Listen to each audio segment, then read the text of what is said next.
Ford and your Ford dealer. Have you driven a Ford lately?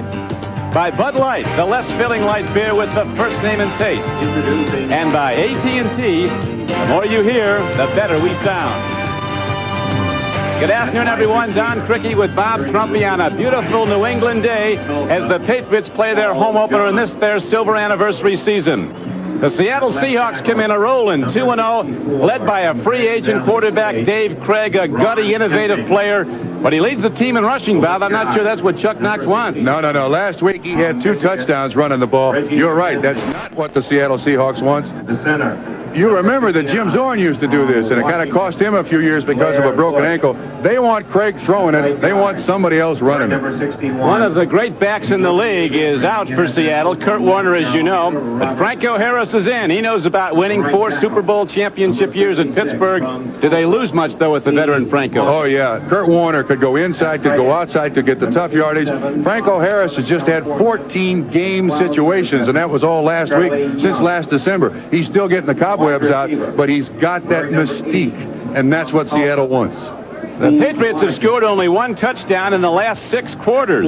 Today they want to spring Tony Collins, their Pro Bowl runner. He's got to get yards for them to move against Seattle. And he is a great running back. He makes great tacklers miss, and he's behind a huge offensive line. And on first down, I tend to think New England will give it to him a bunch. Well, we're set to go now as both teams are on the field, remembering well last December when the Seahawks beat the Patriots, killing New England's playoff chances.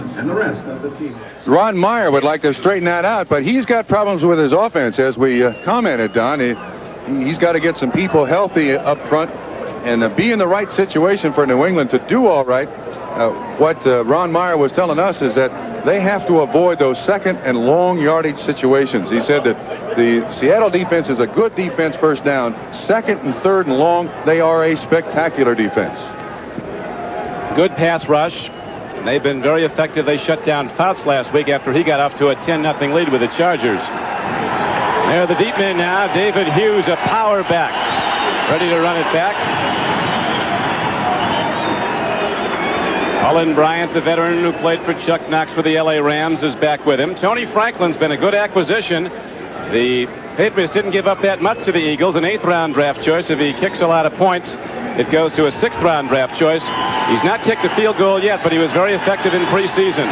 The barefoot kicker from Texas A&M hits the ball and the game is underway.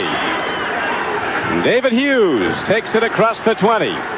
Gets a channel, and the Seahawks come out with good field position. They call the special teams at Seattle the Special Forces. They've been very, very effective. Great play, covering kicks and blocking for the returners. Seattle on offense has Dave Craig, the free agent from now defunct Milton College, at quarterback. His runners are Eric Lane and David Hughes to start. Largent, that elusive split end, is out there. Paul Johns the other, and Charlie Young, a veteran tight end with good interior blocking. It's gotten a lot better this year. The offensive line play's been sound. 1st and 10 Seattle, 33-yard line of the Seahawks. David Hughes gets the ball, and Patriots with good pursuit splattered him at about the 35-yard line. Might have gotten 2 yards, no more. Ken Sims, Dennis Owens, and Toby Williams across the defensive front. They say of Sims great potential, but that means you haven't done anything yet. Tippett, Nelson, McGrew, and Blackman are the linebackers. And the secondary has some good people, particularly Claiborne and the 2 safeties. Lippett's young, but he's come on. Secondary's good for the Patriots. So after a gain of only 2 yards, it's now going to be 2nd down and 8. Seattle, no score, opening sequence of downs after the kickoff. Craig rolling out, hands off to Eric Lane, and again, the Patriot linebackers so quick. Shed the blocking and make the knockdown. Don, one of the tragedies of Kurt Warner being hurt and Zach Dixon being out for the Seattle Seahawks, they're basically going with 4 fullbacks. They don't have that breakaway back. It is a major concern for Chuck Knox, and he doesn't want to have to throw the ball at will against this New England Patriot team. And one of the matchups we want to watch is the offense of the Seattle Seahawks. Steve Largent against Ray Claiborne. They'll match up all day long. Claiborne will go to whatever side Largent is on. He's on the lower portion right now. 3rd down and 8. From the shotgun, a blitz is coming, and Craig has a problem as the Patriots sweep him under back at the 20. Leading the charge was number 65, Doug Rogers, and Don Blackman, a very quick outside linebacker. A loss of 16 yards from behind the offense. You see the games up front that the New England defense is able to run. If New England doesn't respect the running game of the Seattle Seahawks, this is going to be a very long day for Seattle. Well, it's early so far, but that was, as you mentioned, Trump, a 16-yard loss coming on third down, and so now the punter is in. Jeff West to hit the ball for the Seahawks, standing back inside his 10. Irving Fryer, a game breaker, is back at his 42 for New England. He hasn't done it yet, but he will. A great player from Nebraska. The punt is high. It's an excellent punt. Driving Fryer back inside his 35, but he'll run it back. 40. Look out. Irving Fryer across midfield. 40. 30. He's going to go. Irving Fryer is tripped and goes down inside the 10.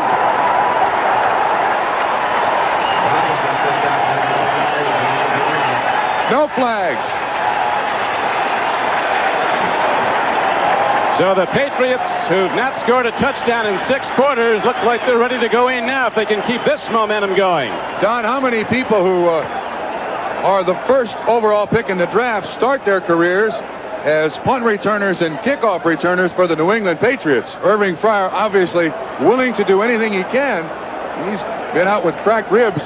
Wow, that's a nice debut. For $600,000 a year, they're going to give him the ball. A lot. Any way you can get it, you put it in the hands of the great one, however you have to. Now, the Patriots, with their first down of the game, will start from the 10-yard line of Seattle. First and goal. No score. Grogan at quarterback. Takes a look. He has a problem. Free ball. Seattle has the ball. And they're not done yet. Joe Nash, a Bostonian from Boston College, who's played some great middle guard, nose tackle for Seattle, came through and made the hit. Jeff Bryant was there, and also coming was Action Jackson, number 55, Michael Jackson. Don, I think they got impatient. They got Tony College. You can see Nash coming 72, Bryant from the outside.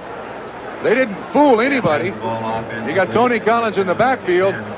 I think New England was impatient. They wanted to get the thing in on the first play, which is not a very smart thing to do. That has been one of the criticisms of Grogan. He tries to get it all at once. Ron Myers said we had to settle him down, realize it's a gradual process getting in the end zone. He's so competitive. So the Patriots, unable to stand prosperity, give it right back to Seattle, and now the Seahawks go first and 10 from their 20. Running with the ball is Eric Lee. Look at these sticks. That was Andre Tippett, a big, rangy outside linebacker from Iowa who really puts the lead down. All right, I'll make the point again. There is absolutely no respect for the Seattle running game at this point. You're going to see linebackers being across the line of scrimmage and being across the line of scrimmage in a hurry until someone breaks one up through there. They talk about the two things you can't coach, Trump, speed and luck.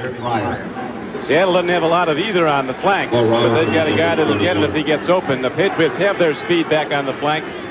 Morgan will be back in. Here is a throw by Craig, a timing pattern and going for the ball, but unable to get it is Steve Largent. Claiborne against him. Claiborne says he'd rather play against a burner, which you know he's going to do. He said Largent is so tricky, you never know where his pattern's going to take him. That's a matchup that will occur all day long. The New England Patriots do want Ray Claiborne on the best receiver of their opponent. This is just called a fade pattern. And you line up far enough inside. When the ball is thrown, then you go outside. But watch Ray Claiborne reading the eyes. That's not pass interference. If you wave two hands in front of him, that's pass interference. One hand, it is not. Chuck Knox, the Seattle coach, talking about the 140 yards a game he has to get from his other people now that Kurt Warner is sidelined for the season. 3rd and 10 coming up as Craig goes from the shotgun. Over the middle, he has got his man. Paul Johns turns the flank. He's in open field, and Paul Johns in a sprint down the sideline. Breaks it across the 45. He's out to the midfield stripe, and he has on a 3rd and 10 a big gainer and a first down for the Seahawks. Well done by Seattle. You're right, throwing the ball underneath. Now they'll get some respect from the New England defense. 26 yards on the pass and catch. You can see Paul Johns bouncing off a linebacker. And watch the blocking out here in front. 33, Dornick gets one. Looks like Bryant gets one. And Johns turns up the field with great speed. Rick Sanford finally gets him out of bounds, but it wasn't easy. All the way out to the 46-yard line, just beyond it. 1st and 10 Seattle. No score in the first quarter. Craig looking deep. Sideline pattern again. He goes to Johns, and again Johns goes up and comes down with the ball. Now you see the pattern that Seattle would like to at least explore. You got Ray Claiborne on Largent. They put Lippett on Paul Johns, so obviously Lippett's going to get a lot of action today. They want to stay away from Ray Claiborne. Paul Johns with a 12-yard reception there, Trumpet advancing the ball down to the 43-yard line of New England. Chuck Knox pacing the sideline. If his Seahawks win today, it'll be the best start in the history of this franchise. Very aggressive, well-conditioned, in-sync team. All aspects good in this ball club. Craig with the hard throw, the sideline pattern to the long side of the field, and Largent coming back at the ball, catches it again. So now the Seahawks on the right arm of Craig start to move the ball into the New England area. And also, that's now 94 straight games as Steve Largent has caught at least one pass for the Seattle Seahawks. Dave Craig says he wants to get his pass production numbers up. Completing 48% coming in. He's got the numbers up today, though. 3 of 4 for 49 yards. They can't run it yet, though. And that's the personality of this football team. He sure can run it. Here he goes now to the run. David Hughes turns the corner. Good play. Lippett comes up from the corner. Ronnie Lippett chopped him, but there was a game which appears to be enough for the first down, so Seattle moves the chain markers again. My opinion alone, but I'll tell you, I think the New England Patriots have the best 4 tackling defensive backs in the NFL. You see their linebackers and defensive linemen try very hard to strip interference in front of running backs so that the defensive backs can make the tackle, and they can do it. They're great open field tacklers, all 4 of them. 3 of them are #1 draft choices in that New England secondary. They've got good people there. Seattle now looking to challenge. Has the ball 1st and 10, 33-yard line of New England. Beautiful day in Foxborough. Misdirection play. Hughes comes back and cuts against the grain. The pursuit started to flow the other way. David Hughes comes back, gets a good gain. He's inside the 25-yard line. He got 10. Don, that was a play that I think we've seen Franco Harris run for years. It's a delay handoff underneath, on top, but you see the 2 pulling guards in front of him. It's a real delay, and it sets up the defense for good blocking scheme. 50 McGrew on the tackle. A nice 10-yard gain. Ron Essink, Reggie McKenzie, Blair Bush, Bob Pratt, and Steve August across the defensive front. David Hughes, the offensive front, as David Hughes is looked at. Banged up on a jarring tackle. He's to the sideline now. Like Franco is in the game. Franco Harris. Franco gets the ball and loses it. New England has it. 3 possessions and 3 turnovers if the Patriots have it. Let's see. Seattle got it back. They're going to say Seattle had it. Patriots thought they did, but Dave Craig fought for it and got it back. Don, you and I had a conversation last night with Chuck Knox as to any problems with Franco Harris. Watch the way he takes this ball. That's the way he's taken it for years from Pittsburgh. Seattle likes to take the ball with the elbow up. And apparently last week in Peg and Franco Harris, Chuck's theory was, look, as good as he is, give it to him the way he wants. Well, that time you could see Craig reach, and the connection was not quite made. Tippett had his hands on the ball, but Craig got it away from him before he could tuck it in, so Seattle maintains possession and now has 2nd down and 13. He had 2 turnovers already in this game. Craig looks up the middle. Good coverage by the Patriots. Ronnie Lippett was on Paul Johns, and the ball skips into the end zone. In explaining his running, Dave Craig says when the arm doesn't work, you got to make the feet do it. Last week, you mentioned Trump, he scored 2 touchdowns, one on a 37-yard gain. You don't want that, though. You end up with a guy... you get a touchdown, but sooner or later, your guy ends up in the hospital. You're right. He's in the training room all week. You don't want that to happen. You want to protect that guy, and you want to have people around him that can run the ball. But as we said earlier, the Seahawks have 4 fullbacks. Chuck Knox there is the only NFL coach to take 3 different teams to the playoffs. The Rams, the Bills, and now the Seahawks. Patriots now with a 4-man front, 6 defensive backs, Don. 3rd and 13. Nice defensive play. Rick Stanford, former number 1 out of South Carolina, number 25, went up and tipped the ball away from a young wide receiver from Duke, Chris Castor. And so the Seahawks drive stalls, and now they have 4th down coming up, and they're getting ready for a 42-yard field goal attempt. Line of scrimmage the 25, so the hold will be at the 32 or thereabouts. Place kicker is a very good one. Norm Johnson, a big guy from UCLA. 5 for 6 on field goal tries this year. Hit all 7 extra points. Number 9. He's got a great holder in Zorn. He's also got one of the best long snappers in the business in Blair Bush getting it back there. He'll have it laces facing the goalpost. Perfect for Zorn. Kick has plenty of drive, and it's right through the middle. And so the Seahawks, after giving the ball away on a turnover, take it back, drive down the field. And so the first points of the game give Seattle a 3-0 lead. Don Criqui with Bob Trumpy back at Sullivan Stadium, Foxborough, Mass., where Norm Johnson is ready to kick it off now for Seattle after just hitting a 42-yard field goal for the first points of the game. Irving Fryer, Greg Hawthorne, and John Williams are back to await the kickoff of Johnson, and here it is. Good one. It's going to carry way into the end zone, and they'll not bring it out. Irving Fryer downs the ball, and on the touchback it comes out to the Patriot 20. New England had a golden opportunity. 42-yard punt return by Irving Fryer. Brought it down close. Couldn't get points, though, and Seattle comes back the other way and does it. Grogan at quarterback, Collins his main runner. Ramsey his H-back, really a tight end in motion. Starring and Morgan, good speed in the flanks, and Lynn Dawson's the tight end. They're really playing with 2 tight ends and 1 running back. Offensive line, some say, could be the best in football. There's none better than left guard John Hanna. 1st and 10, New England from the Patriot 20. Handoff goes to tough Tony Collins. Doesn't get much.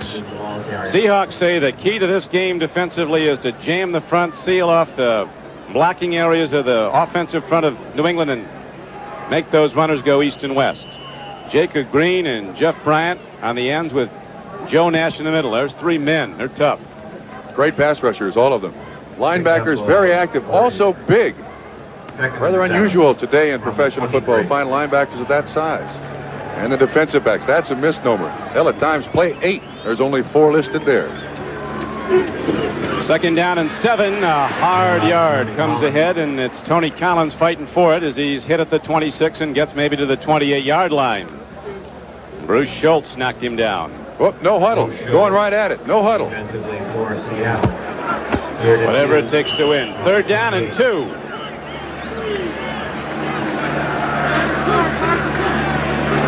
Grogan takes a look and swings it out, and it's going to be incomplete, and the Patriots have to punt the ball. There appeared to be some confusion there. Now, obviously, that 3rd down play was designed to keep the 5th or 6th defensive back off the field for the New England Patriots, but it just flat didn't work. Someone didn't get the communique there.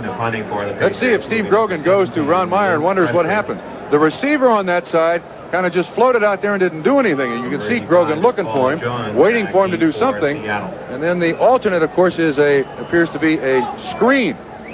Nothing. That's 2 great opportunities totally missed. Luke Pestridge, who came in from Denver, had a great punter here last year.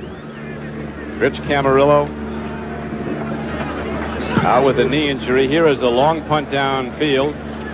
And the ball is taken to the 29-yard line. Paul Johns downs it there, and there the Seahawks go on offense once again. 43-yard punt, no return. Seahawks leading 3-0. Have it when we come back. Back and ready to go. 65 and sunny. Opening day at home for the Patriots. Right now, the Seattle Seahawks have the ball, leading the game 3-0. Dave Craig at quarterback with a 1st and 10 call from his 30. Handoff goes, and it's across to the 32-yard line. David Hughes runs the ball there. Coming up to make the tackle was an inside linebacker, Larry McGrew, who's called on to start now for the Patriots, prompt replacing a tremendous player for New England. Clayton Wysoon is out with a knee. Matter of fact, they lost their 2 starting inside linebackers from last year, Rembert and Wysoon. That's 50% now of your linebackers, and McGrew can play. He can play inside. He can also play outside. 2nd down and 7 now for Seattle. Largent. Craig rolls, Sims after him, and Craig gets ahead for maybe a yard and gets up, which is the important thing. Yes. On the roll, Largent was to the near side of the field, and once again with that single coverage, man on man with Ray Claiborne, Largent was coming across the field. You'll see at the top of the screen, the matchup should be coming from the left-hand side. You'll see Largent there, and Ray Claiborne is right behind him. Should appear here in just a second. There he is right there. You see Claiborne right behind him. That's why Craig kept the ball. He had nobody to throw it to. Kenny Meyer, who worked with Joe Namath at Alabama as a quarterback coach, is the quarterback coach with Seattle. He says the greatest attribute of Craig is his ability to see the whole field. He doesn't miss one thing out there. When you roll him out, he checks everybody out before he releases. Craig throwing now, going long, and he has Paul Johns. Another perfect pass-catch combination. Craig to Paul Johns on a 3rd and 6 play. The Seahawks strike long, get the first down. 23 yards. 23 yards on the catch. This is the other side. This is why the Seahawks are going to Paul Johns. Look at that man-to-man bump and run. Claiborne and Largent. It's going to look like a do-si-do all day long, I think, for both of those guys. Right now, Seattle comes out of the huddle with the ball at the 37-yard line. It is going to be 1st down and 10. Seahawks lead the game 3-0.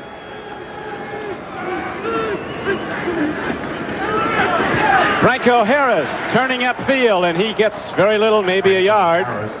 Harris is a big back, but he's not a power back. Never has been. He's a cutback runner. That's been his strength in all those championship years at Pittsburgh. Forget the yards. He got the good handoff, and that's the most important thing. And I tend to think that Chuck Knox put him in there. That's the same play that they called before. Wanted to make sure that he could get the handoff from Dave Craig. Gain of just over a yard on the play, and going to make it 2nd down and 8. 2 yards more, and Franco becomes the second man to get 12,000 yards rushing career. Largent. Long ball, man is open. Touchdown, Seattle. Paul Johns is running the near flank and coming off his Darrell Deep Heat Turner in the game, the rookie from Michigan State, getting one-on-one coverage. They doubled up on Johns because he's been killing them, and Deep Heat Turner scores again, a guy averaging over 34 yards a catch. Don, this young man has 5 catches now for this 84 season, 3 touchdowns. You saw Craig standing there with great pressure. Look at that stride. Largent was open too. But Roland James, a good safety, was stuck with him one-on-one, and he couldn't run with him. And so, Darrell Turner, a 2nd-round draft choice from Michigan State, who burned up San Diego last week. Deep Heat, they call him, goes into the end zone again. The guy can't be caught one-on-one. Extra point is up. Or is it wide? No good, they rule, and so it's going to be a 9-0 game. 4:45 left to play in the 3rd quarter as they come back up the field. The Seattle Seahawks 9. Seattle looking good, despite the projections of Trumpy. Just as they did when they blew out Cleveland and blew out San Diego, the Seahawks are looking tough in their 3rd game today, leading 9-0 as Johnson kicks it off again. Line drive, tough to handle. Irving Fryer on the 2-hop. 20. And across to the 27-yard line. Now New England's offense hasn't been very effective, comes back out to try one more time. Don, at the top of this broadcast, I said I didn't like Seattle's chances. The cards had to fall right for them. Well, so far in this 1st quarter, they have fallen right. The Seattle defense is a very opportunistic defense. And if you can get New England in a situation where they're either 2nd and long, 3rd and long, or behind, now they bring in the 6 and 7 and 8 defensive backs, and now Seattle is playing its game. Grogan at quarterback. Been at it a long time, 10th year out of Kansas State. Strong arm and good wheels before the knee injuries. Not good enough to escape the big pass rush. Jeff Bryant a-coming. Is taken down by Jeff Bryant, number 77. Number 1 draft choice out of Clemson. Don, he's beaten Brian Holloway one of the New England Patriots' best offensive linemen. He went to the Pro Bowl, Brian Holloway. Yes, he did. And now Seattle is getting some emotion on their side, and now we're going to have to count defensive backs. It's second down and about 15. You see gains. Let's see if we can count them here. There's 1, 2, 3, 4, 5. It looks like 4-man rush, 1 linebacker, and 6 defensive backs. This is Seattle's game now. Lone setback is Tony Collins on 2nd and 15. Fumble. Another free ball. It looks like Grogan. We'll see. What's going on here? Grogan has it, but the misconnection between Pete Brock and Steve Grogan, and the Patriots lose it down. They do keep the ball, but they have 3rd and long. The Patriots have shown no semblance of mentally being in this game. One of the things that Ron Meyer has tried to do with his football team is mentally prepare them to play. They've shown no emotion. They have absolutely no togetherness to this point. He's got to be very disturbed.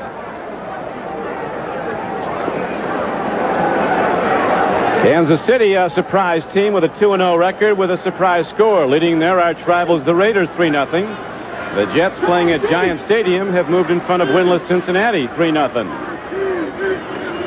Now on 3rd and 15, Grogan gets time. He looks deep. He throws, going for the ball. It's Starling. He was there. The ball comes in a little bit high. Grogan is leveled. Jacob Green put him flat in his back, but he did get away a pass that was very nearly a big connection. But that's important. That pressure by Jacob Green. Keep people in Grogan's face, make him throw it a little quick before he's ready to. No, I don't think they've gained a yard. They haven't had a first down, and there's how much? There's 3:22 left in the first quarter. This New England offense, they shouldn't even have showed up so far. You'll remember Irving Fryer's punt return down to the Seattle 10-yard line, and 1st and 10. The Patriots quickly turned the ball over on a fumble. Grogan was sacked. Prestridge punts the ball down. There's a man in the year of living dangerously. Kenny Easley tries to run it back. He did well to hold on, and again, Seattle has good field position. The American League West has the most exciting penetration baseball, and it's coming up on NBC Sports. Here's a preview. So far, the Patriot players have shown up, but not the offense. They've been unable to move the ball, and Seattle has it again with a 9-0 first quarter lead. 1st and 10, Seahawks. Craig with 1 back. Goes to Franco Harris. Shuffling those feet, and then the acceleration. He takes the ball out to the 45-yard line, and Franco's now over 12,000. Certainly a milestone, isn't it? Only the 2nd back in history, regardless of how he gets it. I mean, the one thing about Franco Harris is his durability. Well, Jim Brown criticized him for running out of bounds, but he's played really 14 years. He's had a whole season of playoff games. Absolutely right. And remember, too, that he did not have a training camp. He's had no real physical contact since last January, so he's trying to make up for a lot of lost time. He came in and told the Seahawks the record would be nice, but he said, I want to go to the Super Bowl with you guys. They really like that. Here's Franco now trying to change direction. And coming up is Dennis Owens, the middle guard. Shedding the block of the Seattle center, Blair Bush, and making the knockdown, so it's going to be 3rd and 6. Don, the Seahawks right now can keep giving it to Franco Harris or keep giving it to a running back because of that 9-0 lead. And so far, New England, as you said, the offense has not shown up. Until the New England does something offensively, what Seattle doesn't want to do is turn the ball over now. Just be very conservative with it. Shotgun on 3rd and a long 6 for the Seahawks from their 45. Craig takes a look in the flat, timing pattern again, and Paul Johns comes down with the ball. Craig's pass is complete. Ernest Gibson, an extra DB in the game for New England, but to no avail. An 8-yard gain on the play. Once again, it looks like single coverage all over the field. And this is a little pick play. They just run Johns out in the flat. A good pickup. First down for the Seattle Seahawks. And they're very content to just take their time down the field. Seahawks have gotten a couple of real good ones from Tulsa University. Largents from Tulsa, and so is Paul Johns. And it's now 1st and 10.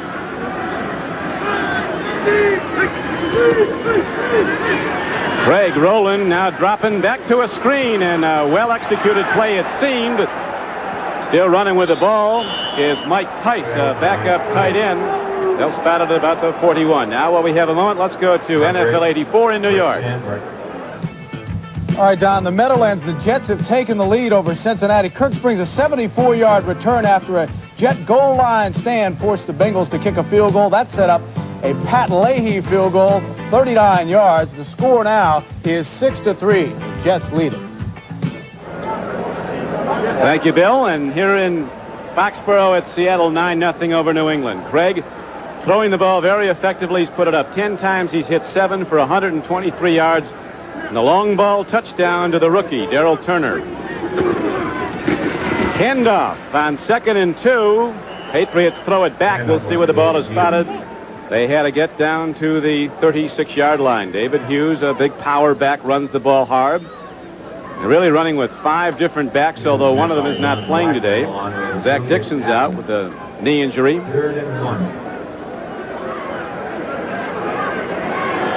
Chuck Knox said after the Seahawks lost Kurt Warner, he said, we just beat Cleveland 33-0, and great as Kurt Warner is, he didn't play one play on defense, and we shut him out. Now one play on special teams, which really keyed the victory. We all have to do a little bit more. The good news about Warner is the doctors are extremely pleased with the surgery. They say he's going to be back and in great shape next year. Don, you hear that hitting? Outstanding hitting on both sides of the line of scrimmage. David Hughes runs the ball. Tough Hawaiian player comes down close to the first down yardage. And the first quarter comes to an end. So Ron Meyer did not get the results he was looking for through the first 15 minutes. We'll be back.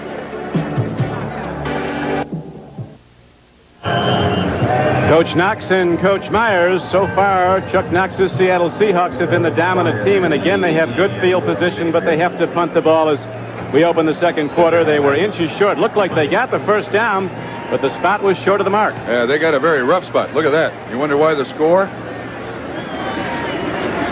West punts the ball, hits it high, and it'll angle into the end zone for a touchback.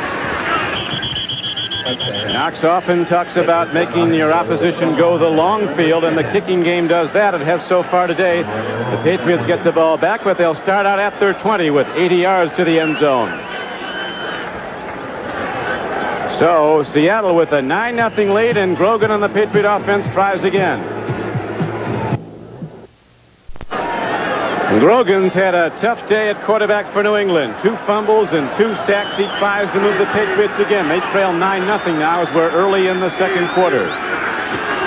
Handoff. Tony Collins gets ahead maybe for 2 or 3 yards, running into the left side of the Seattle defense. Shelton Robinson, a big free agent linebacker from North Carolina, number 57, sweeps him under. Don, there's no reason for New England to panic now. They got to go back to their game plan and just establish something at the line of scrimmage. They've got to be patient. They got 3 quarters to get back in this ball game. I don't think offensively they can play any worse than they did in the first quarter. They got that much to build on. Well, they got speed on the right flank now. Morgan is out there and Starring on the left flank. Both can go deep, and they're doing it right now. Morgan. Almost intercepted. Keith Simpson, the left side cornerback, came up on the ball, and Morgan did well, turning defensive back to keep him from catching it. You know, it's interesting. New England has thrown the ball to the outside and to the outside exclusively. They've not tried to throw inside. Last week, Miami, here we go with a quick huddle play. I'll continue in a minute. Grogan twice now has put his team in alignment without a huddle. 2, 4, 6, 8.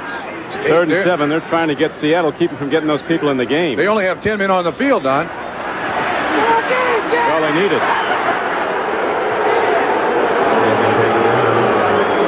I repeat.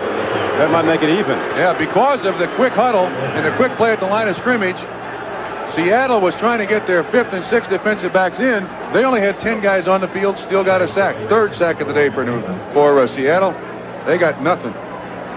They used to work for Bud Wilkinson at Oklahoma back in the 50s. He'd run 4, 5, 6 plays without a huddle. Patriots might go back to huddling. I think it'd be a great idea. At least talk this thing over. They're going to punt it again, and that field position again is going to be good for Seattle. Prestridge in for the injured Camarillo, standing back inside his 5-yard line to punt the ball for New England. Gets off a good one. Here is Paul Johns, who does it all, coming back on the return. He coughs up the ball, but he... No, Seattle ball. Oh, wait a minute. He didn't have possession. The official says New England's going to get it, but he didn't have possession on the sideline. No, he's saying Seattle's going to get it. He pointed the New England way. I know he did. Now He changed his mind. Once this ball gets to the sideline, it's the last team in possession. And in order to... Okay, they're going to give it back to Seattle. Once this ball goes out of bounds, before anybody can retain possession, he's got to have control of it. But watch when the ball... He steps out of bounds right there. It's Seattle's ball going this way. Seahawks dominating this game. Maybe they'll be like golfers, give strokes. They played with 10 guys the last time. This ball's been all over. It does draw a crowd, but it's Seattle's once again. It went out of bounds. He tries. Greg James, that is. So the Seahawks will have it 1st and 10 at the 28-yard line when we come back. Has not had a first down, and look, there's no coach rallying the troops over there on the sideline. They're just sitting there basically by themselves. Where they played, nobody will talk to them. Well, somebody should. Now it's 1st and 10, 2 arms on the ball. It's been popped free a number of times. A short gain for Seattle. Running with the ball was Eric Lane. Today's game is brought to you by Chevrolet, with the performance, the style, the innovation, the quality, and the value that make up today's Chevrolet. By Stroh's and Stroh Light, proud sponsors of the Stroh's Run for Liberty. And by Apple, makers of Macintosh, the computer you already know how to use.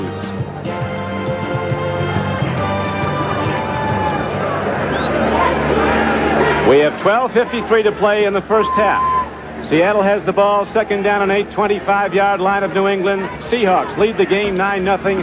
Don Criqui with Bob Crumpy as Dave Craig takes a look.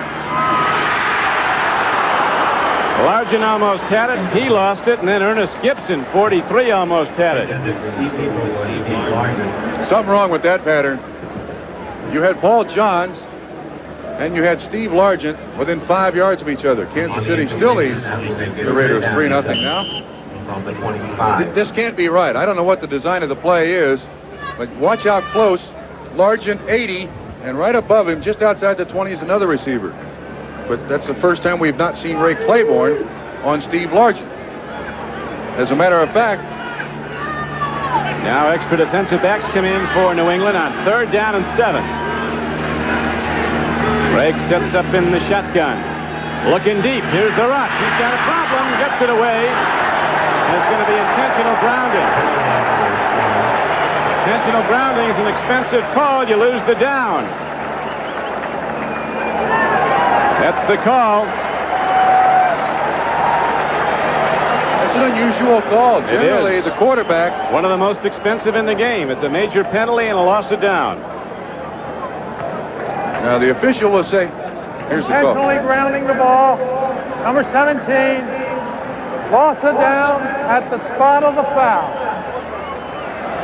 Generally, the official, you can see where he's right behind him. Now, his idea is to protect the quarterback. That's his responsibility. And when he gets his eyes off of it, you see 32. There's someone there to catch the ball, but he ruled it intentional grounding, and that's an expensive play.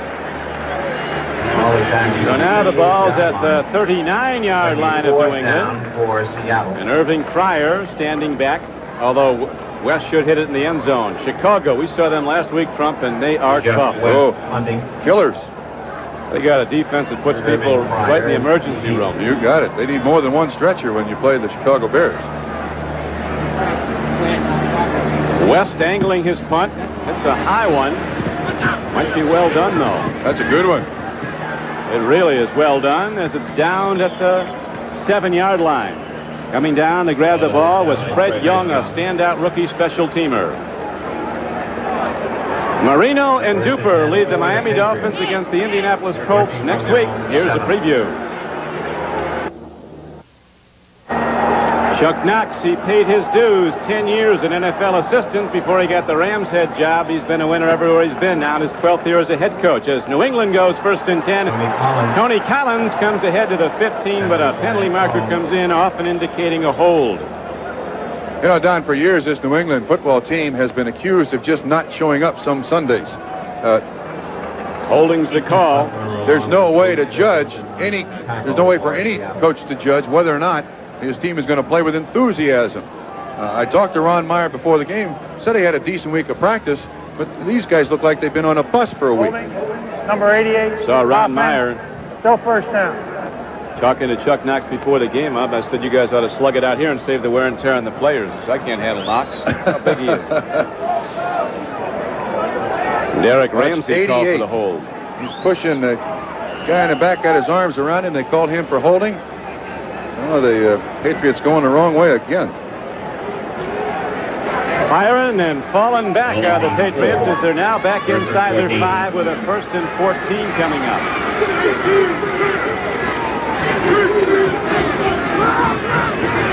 Tony Collins going wide, working hard to get maybe 4 yards out to the 8. 1 o'clock games in this 3rd week of play. Kansas City standing tall at Arrowhead Stadium, leading the Raiders 3-0 now in the 2nd quarter. Chicago with another field goal by Bob Thomas extends its lead over Green Bay to 6-0. The Jets still holding to that 3-point lead over Cincinnati, a team Trump that was supposed to be good, but the Bengals haven't won yet. You all right? Minnesota and Atlanta. Not much offense around the league today as Vikings lead 6-3 in the 2nd quarter. Tony Collins runs again behind the right side, the power side. John Hanna pulls and gets in front. Called the offensive line of the New England Patriots the Foxborough Skyline. They're huge. Brian Holloway, the left tackle's 290. Hanna's down to 265, has played at 290. Wooten's 275. Darrell Haley, the right tackle's 275. But it's all statistics unless you start to move the ball. Patriots with an opportunity here for their first down of the ball game.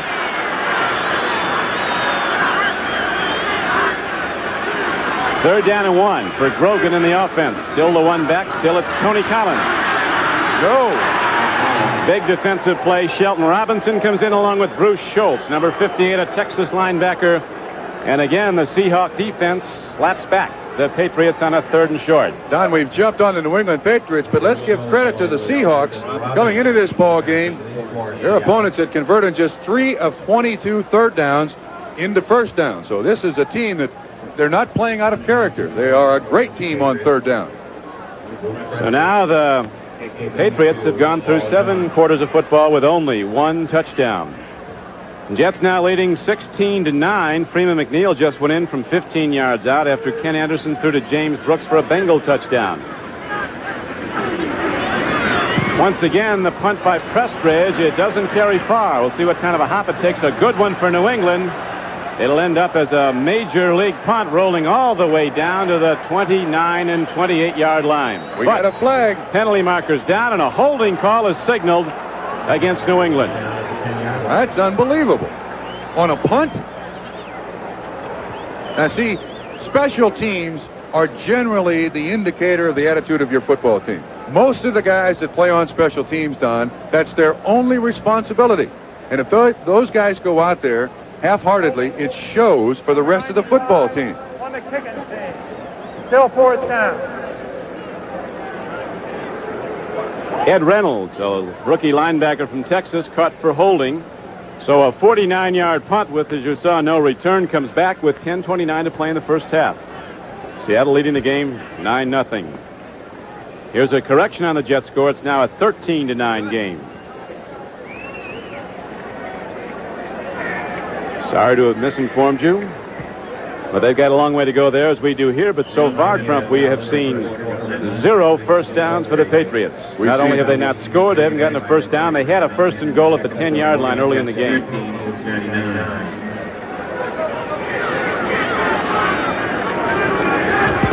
Paul Johns getting ready for the punt. Downfield it comes, and Johns will return it from the 47 of New England. Up the middle, 30, 25, 20, and the Patriots might have thrown up a white flag. They're not playing football, and the Seattle Seahawks are tearing them up. You talked about the special teams not being enthusiastic. They flat quit on that play. A 39-yard punt, a 47-yard return, and once through that first wave, nobody was really trying. You're right, Don. You see a lot of people, 75, not really putting his hands out there. I don't know what's happened to this New England football team the last week, but there's nothing showing here. Absolutely nothing showing. Seattle on fire, and they've fanned that fire through the first 2 weeks with big wins, and they're heading possibly toward another one as Paul Johns returns the punt 47 yards, and the Seahawks take command of the game 16-0.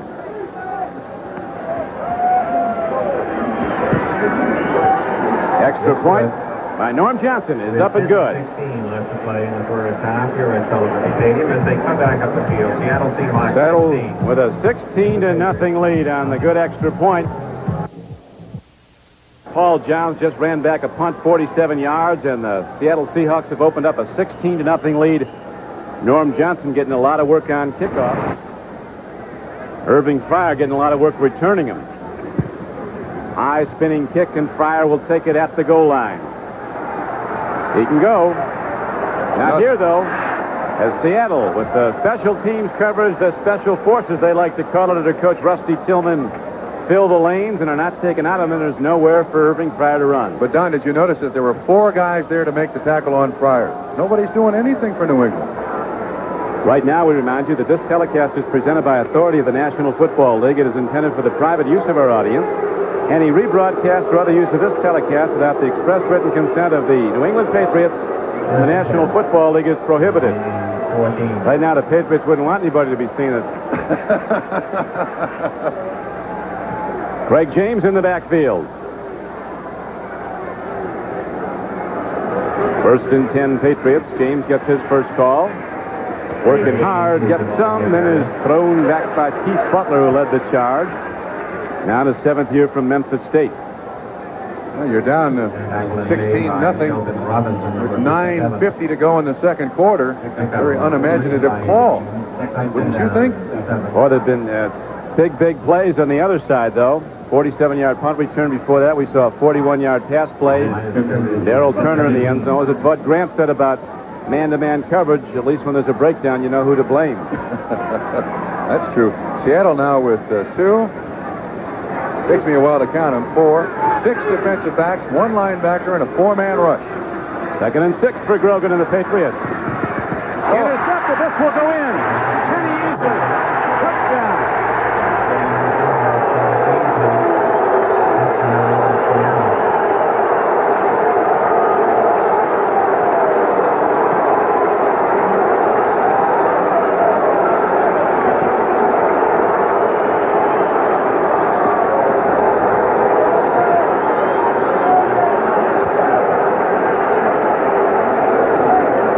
Patriot faithful are starting to let the booze cascade down from around Sullivan Stadium. Now, what fool said at the top of this game that he didn't like the Seattle Seahawks' chances today? I thought they were playing the New England Patriots. This ball is intended for Irving Fryer. Steve Grogan backs up, easily sitting there waiting for it. With those 6 defensive backs, they're double covering everybody. End result, another turnover, another score. Tell you one thing, there's some whooping and hollering back in Seattle. That town is football mad. As Franco says, it's like the Steelers fans in the 70s. A lot to cheer about now as Grogan's 0 for 4, 1 interception, 2 fumbles, 3 sacks. A very forgettable day, but not for the Seahawks, who lead 23-0. Coach Ron Myers made a good decision, it would appear here. He's going to change pitchers. Second-year man Tony Eason, who holds about 10 NCAA passing records in the Big Ten, will be coming in for Grogan, who's had a bad day. So have the Patriots, who trail 23-0. Irving Fryer takes the ball across the 25. And now with a new quarterback, we'll see if it's same old New England offense. They give Eason a warm welcome here at Sullivan Stadium. Yeah, for years, this place is not like Steve Grogan. He's coming off a 4-interception performance last week. And that one he threw to Irving Fryer, easily was standing right there. It was a very poor choice. But if I were Tony Easton, I would not be comfortable out there. I mean, it's not just that the quarterback has played poorly. Everyone has played poorly. Tony Easton, one of those celebrated #1 drafted quarterbacks last year. There were 6 in the first round. He didn't get much playing time, but he's going to get some the rest of this day. Here he throws, and it's a good strike downfield. Ball is lost by Morgan. Just a little bit low, but Easton standing in shows that big league arm as he guns a fastball that Morgan almost had. And right now, we pause briefly for station identification. This is the NBC television network. WVIT Channel 30, New Britain, Hartford, Waterbury, New Haven. This the silver anniversary home opener of the Patriots. Not been a game to celebrate, though, as the Seattle Seahawks have blasted them 23-0 through 2 quarters of play, and a long way still to go in the first half. 9 minutes to play. Easton on the rollout. Home run ball. Morgan had his man beat. He didn't see him. Goes to Ramsey, and he can't hold on. Derek Ramsey. Stanley Morgan had a 3-yard jump on a corner. It appeared that there was only one receiver that he was looking for, and that was Ramsey. You see Schultz, 58, right back there in the middle. And there's Ramsey. Easton does a good job getting it out there. That ball should have been caught. That would have been the New England Patriots' first down of the ball game. So Tony Easton 0 for 2, but he's been impressive. 2 balls that could very well have been caught. Certainly the last one should have been. Okay, here we go again now for Seattle. They got 4 defensive linemen, 1 defensive back, 1 linebacker, and 6 defensive backs. 3rd and 10. They're not going from any shotgun as Easton stands in, and he's got to eat the ball. From the wide flanks came Green and Bryant. Up the middle came Joe Nash. 4th sack with a 4-man rush. They also came with a blitz. Watch inside and outside. You see the games. 56 Gaines is the first one to flushing from the pocket, and he also gets the sack. First down, Seattle 7, New England 0. Back at the 50-yard line of Seattle. Tony Easton looking for some counsel on the sidelines. It's going to be interesting here, Trump, now to see how the Patriots special teams respond after Paul Johns just ran right through them last time he took a punt for 47 yards and a touchdown. Prestridge hits a boomer. High, long punt. Johns signals for and makes the fair catch back at the 28-yard line. So the Seahawks get the ball once again after a 50-yard punt by Luke Prestridge. We'll be back in a moment.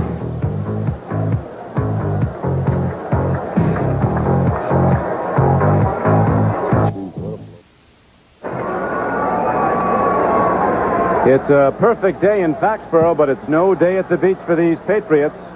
They've been humiliated. Don, I'll tell you, that bench looks entirely too comfortable, to my way of thinking. Seahawks with a 23-0 lead and 8:10 to play in the first half. Now just run the ball up the middle. Well, they're all sitting down. They should be comfortable, although I think there's a little anguish over there. But I mean, also, psychologically, they appear to be very much at ease. I mean, this is a frustrating situation, but you would certainly think a coach, some coaches, would be over there either kicking tail or patting somebody on the back to turn this football team psychologically around. Seattle's embarrassed them. Coach Meyer knows that better than anyone. Here's a throw and a completion in an open field. Running the ball is tight end Mike Tice. Knocking people over. He's all the way down to the 40-yard line of New England. A 31-yard gain. Everybody's getting some. They don't throw to Mike Tice often. When they do, he appreciates it. Now we have a penalty marker down. At the end of the play, if it's against the New England Patriots, which let's guess that it is, personal foul, New England, they'll add 15 yards on. And that's just, there are a few things that indicate the emotion of a football team. Special teams is certainly number one. The other thing is tackling. You saw Mike Tice break a tackle about 10 yards deep. It was not a good tackle. And Ray Claiborne was the guy who had his hands out there. Generally a very good tackler. I mean, everything that you look at in a football game, indication-wise, is just not there for the New England Patriots. And the Seattle Seahawks again have a first down at the 27-yard line of New England. Seahawks taking no prisoners on offense, defense, or special teams. They've just buried New England in every aspect of the game, including attitude. Right now, Franco Harris runs wide, turns upfield, and gets down to the 22-yard line. Got about 4-5. Steve Nelson and Toby Williams were the tacklers for New England. This is a simple game to play. You control the line of scrimmage, you're generally going to beat your opponent. Watch from behind the defense. The ability of Blair Bush to get position on Lester Williams. You see the little bow in the defensive line of scrimmage. Steve Nelson there to make the tackle. Franco Harris, 13th year and chronologically, but with all those playoff games, he's played over 14 seasons worth of games. He's got over 1,000 yards rushing in the playoffs. Yes. All-time playoff rushing leader, and he hopes to be back there this year, and looks like he will. Franco looking good. Hard not to at this point. Penalty marker down. Rick Sanford made the tackle. Franco still got that quickness, that ability to stop. Here's the call, holding. Seattle. Reggie McKenzie there coming off the field. It looks like he lost his shoe. He sprained his ankle a little bit. Reggie McKenzie, he's been doing it a long time. 13th year from Michigan. Former captain of the electric company at Buffalo. He turned loose the juice. Offense. Still second down. It's on the wide receiver, Paul Johns here. You know, it's just got to be a thrill for Reggie McKenzie. The first thing he's done wrong, Paul Johns. You're right. Heading to Canton to the Hall of Fame. For McKenzie, this has got to be a thrill. He blocks for O.J. Simpson and now gets a chance to block for Franco Harris. At the Patriots, 27. Kurt Warner can make a few All-Pro linemen, too. Here's Craig looking into the end zone. Long ball overthrown. That time they were going to Paul Johns. Darrell Deep Heat Turner comes in and strikes unexpectedly. Then he disappears. We haven't seen him again. The rookie from Michigan State was in to catch one ball. He caught it in the end zone. I would tend to think that Chuck Knox right now, with this lead, he told us last night, Don, that he wants to try to utilize all of his fullbacks in very specific ways. I would think right now it would be a good way to get Franco Harris some playing time, get him used to the offense. Cardinals lead the Colts at Indianapolis 14-7. Darrell Turner, number 81, is now in the game, and so is Dan Dorning, the best pass receiver coming out of the backfield. I think I'd watch Turner. He's got 5 catches for 3 touchdowns. Roland James, a strong safety, coming over as they double up on the near side. 2 wide receivers set to the right, Paul Johns and Darrell Turner. Byron Walker's wide to the left. He's wide open, but Craig doesn't have time as the Patriots get a pass rush. Doug Rogers can play football. He's helped them. Second sack. Doug Rogers. Very few bright spots today for the New England Patriots. Something like that might be able to really fire up the Patriots. Rogers just a bull, an absolute bull on the pass rush, number 65 against Pratt, and he gets to Craig. Doug Rogers in his 3rd year from Stanford. Irving Fryer is back 8. Could use some more of him. To receive Jeff West punt. Right now, the Seahawks punt. And again, they have Jeff West angling the ball to the near sidelines. It carries down. Looks like it might go in. It does. It'll be a touchback. And the Patriots, who've had good field position once, that was after the punt return of 42 yards by Irving Fryer, again have a long way to go.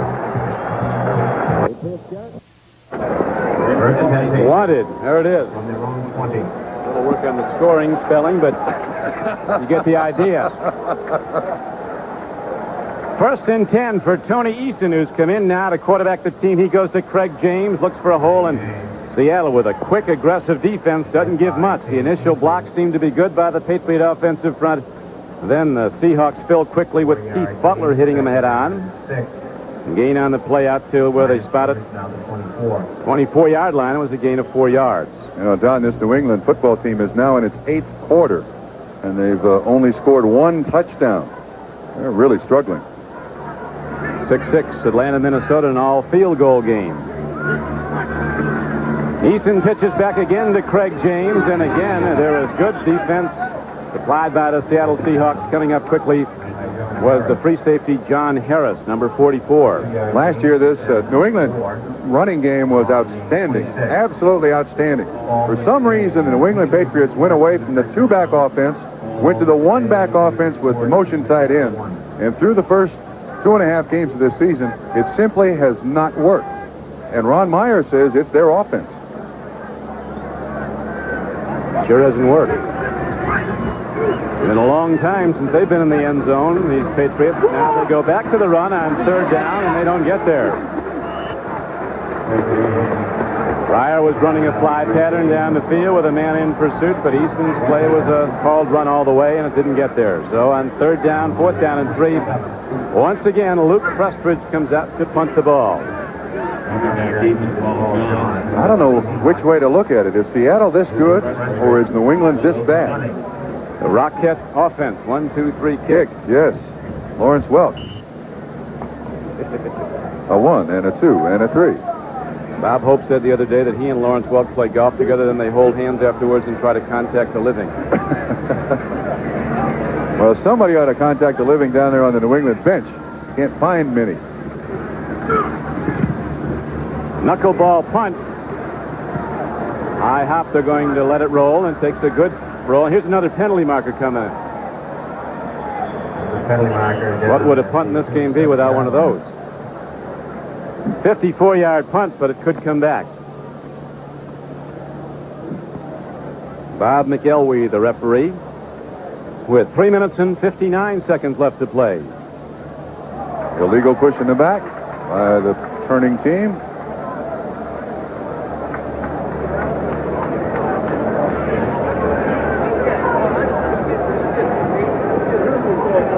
New England opened very strong at Buffalo. Jumped out to a 21-0 lead, then held on to win 21-17. And then the offense, really in the second half of the Buffalo game and throughout the game at Miami last week, has been dormant. They did get 1 touchdown. They were tied with the Dolphins 7-7 at the half. Miami blew it open after a mistake in the 3rd quarter. And since then, the Patriots really have moved the ball not at all. Today, New England is now 0 for 6 in 3rd down conversions. That means that for the Seattle defense, they have now allowed 3 3rd downs converted to 1st down in 28 attempts. Illegal block above the waist. Post possession foul. Kansas City Chiefs 1st down. LA Raiders, nothing. Second quarter score, St. Louis 14, Indianapolis 14. 3 minutes and 59 seconds to play in the first half, and the Seattle Seahawks with a 23-0 lead send out their offense. Join us next week for more NFL football on NBC Sports. Start the day at 12:30 Eastern Time with NFL 84 and host Bob Costas. Then some of you will see rookie sensation Louis Lips lead the Pittsburgh Steelers against the Cleveland Browns in a tough AFC Central battle. At 3:30, some of you will see the top-rated quarterbacks in the AFC when Dan Marino leads the Dolphins against Mike Pagel and the Colts. All next Sunday with more games here on NBC Sports. Dave Craig and the Seattle Seahawks having a big day. They lead 23-0 with a 1st down inside their 15-yard line.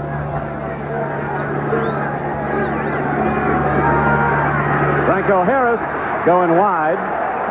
New England defense playing hard, shutting down the run again.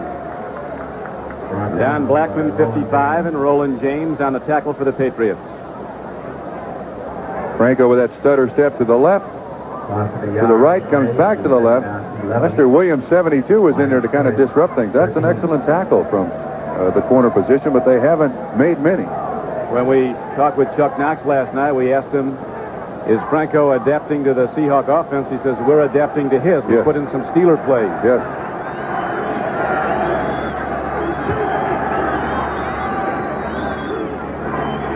Second down and 11. Franco again. Nothing there. The 3rd down and 11. Toby Williams closed it down. Number 90 also on the play was Andre Tippett, number 56. This has got to be encouraging for the Seattle Seahawks without Kurt Warner. Even though Franco Harris and the other running backs are not really eating up the yards, the 23-0 score and the opportunistic defense of the Seattle Seahawks has taken over. You remember what Chuck told us last night? He said, we don't make excuses. Kurt Warner is out. Somebody else has got to do the job. Today, the special teams and the defense has done the job. Well, they talk about, emotion being 80% of football, and this team is a very spirited up team. They're just ready to play every game, every down. Seattle fans who packed that Kingdome have a lot to be proud about. This is a team that really wants to win and has been doing it. Off to the best start in the history of the franchise if they win today, and that seems to be very much a lock unless they fall apart. Number 17, offense. A couple of mistakes now for the Seahawks. Chuck Knox, like any coach, doesn't want to see mistakes no matter what the score. You're right, but still, I would think Seattle would be very conservative. They don't want to throw the ball up here in any situation that might give some momentum back to the New England Patriots. There's 2:23 left in the first half, and they want to make sure that they don't, if they give something up, it's not a cheap one. Delay of game now sets the Seahawks back inside their 8-yard line. Third and about 16 or 17 yards to go for the first down. Derek Green runs the ball, and now Patriot defense are fighting, high-fiving it. They did a good job as they set the Seahawks back now to punt from the Seattle end zone. New England will have good field position for the first time since that punt return in the first quarter by Irving Fryer. 23-0 is the count, though, and Seattle leads the game, and Coach Ron Meyer, the Patriots, he might be ready to go in. 2-minute warning. 2 minutes to play in the first half. Each team still has 3 times. He's not leaving, is he? Well, he's going out to talk to someone on the punt return team. He wants something special, apparently. He needs a 14-point play. That's what he needs. We'll be back to see if he can get one in a moment. Trump, that was actually the 2-minute and 12-second warning. I don't know why they put the 12 seconds back on the clock, but there's 2:12 left, and the 2-minute warning cannot take place until 2 minutes or less is left in the half. Irving Fryer now ready to receive the punt from Jeff West. Not too deep. Here's Fryer on the run. Look at the channel of blockers. Look out. Irving Fryer inside the 20 and down to the 18-yard line. There's a flag down on the field. We're going to have a clip on New England. Penalty marker is down at the 34. So field position at the 18 will be taken away by the penalty. Holding is the call against the Patriots. They'll still have the ball, though, on the Seattle side of the field, something they haven't had in a long time. Now it looks like we'll have the 2-minute warning, and if Eason completes the pass, it'll be New England's first for this half. Illegal use of the hand. Number 89 on the run back. That's just pure laziness. Absolute, pure, unadulterated laziness. Grogan 0 for 4. Easton 0 for 2. Patriots having a problem hitting the pass. I also think they're 0 for 6 in third down conversions. They got 0 for 0 for 0 for. Todd Blackledge showing himself to be a big league player, starting for the injured Bill Kenny. He is now in the process of leading Kansas City to a possible third straight win this season. Green Bay comes back, scores a touchdown, and takes a 1-point lead over the longtime rivals from Chicago. Jets up on Cincinnati 13-9 at halftime. Jets now without their problems. Studio 54 hasn't helped them. Mark Jefferson. Atlanta and Minnesota 6-6 tie. Not sure that Studio 54 is a great place to spend an evening. Gastineau got convicted on an assault charge. David Thompson might have lost his basketball career in there. All at 5 o'clock in the morning. Not the bewitching hour. Missed the bus. St. Louis now in a tie with the Colts. Colts rally to tie that game up 14-14 in the second quarter. Don, I wonder what Ron Meyer can tell this football team at halftime. This last 2 minutes is probably very important for the New England Patriots to get anything going, anything that they can build on for the second half. If they don't do something in this last 2 minutes, complete their first pass, finally get their first down, you go in at halftime and say, well, why don't you just take your clothes off? We'll just burn the films and go on to next week. Remember one time when a guy coached Northwestern after they got beat 51-0 by Michigan, Rick Venturi. now an assistant coach with the Colts, said the only difference between me and General Custer is he didn't have to watch the game films on Monday. Well, you know, the sad thing about this, it's not just your teammates that will watch this film on Monday, and we got a half to go. I mean, Seattle scored 23 points in the first half. New England can score 23 points in the second half. But this game goes all over the league. Everybody sees it. First and 10 now. Patriots with the ball. Tony Eason at quarterback. Loops a pass. He finally makes a connection. Eric Ramsey, a big truck of a tight end, takes it down to the 31-yard line. Standing ovation as the Patriots have their first pass completion. And their first down of the half. These Ivy Leaguers, they know how to rub it in, don't they? This is just a simple play. Dawson, the tight end, comes off the linebacker, gains 56. And he's standing out there ready to catch it. I mean, it's nothing spectacular, but all it took him was 28 minutes to get it done. They're gaining on it, though.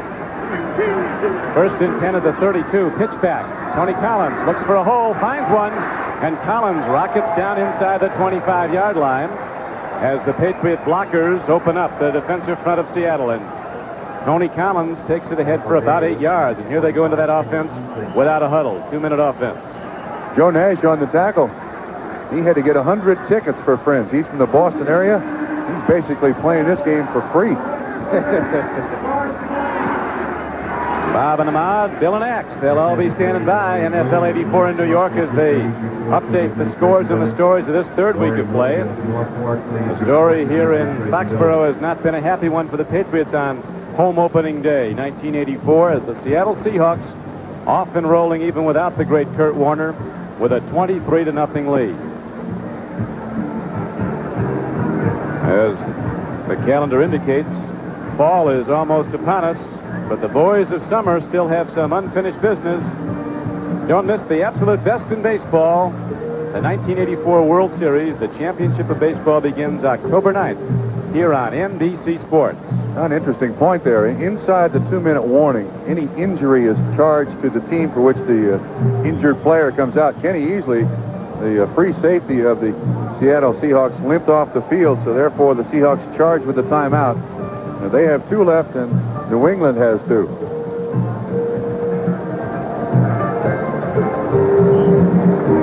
Don Criqui with Bob Trumpy, Foxborough, Massachusetts, Sullivan Stadium, home of the Patriots.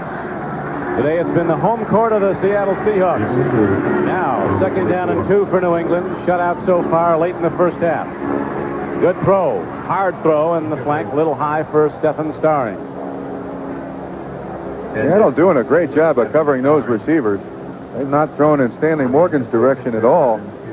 He was open one time deep. Stephen Starring was 4 years a quarterback at McNeese State.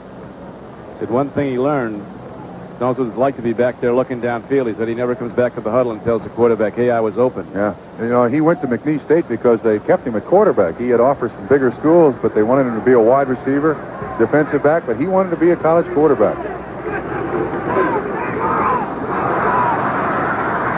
Nothing there. Patriots try to give Tony Collins the draw, and there is no place to go. Knocked down at the 30, and so it's going to be 4th down and 8.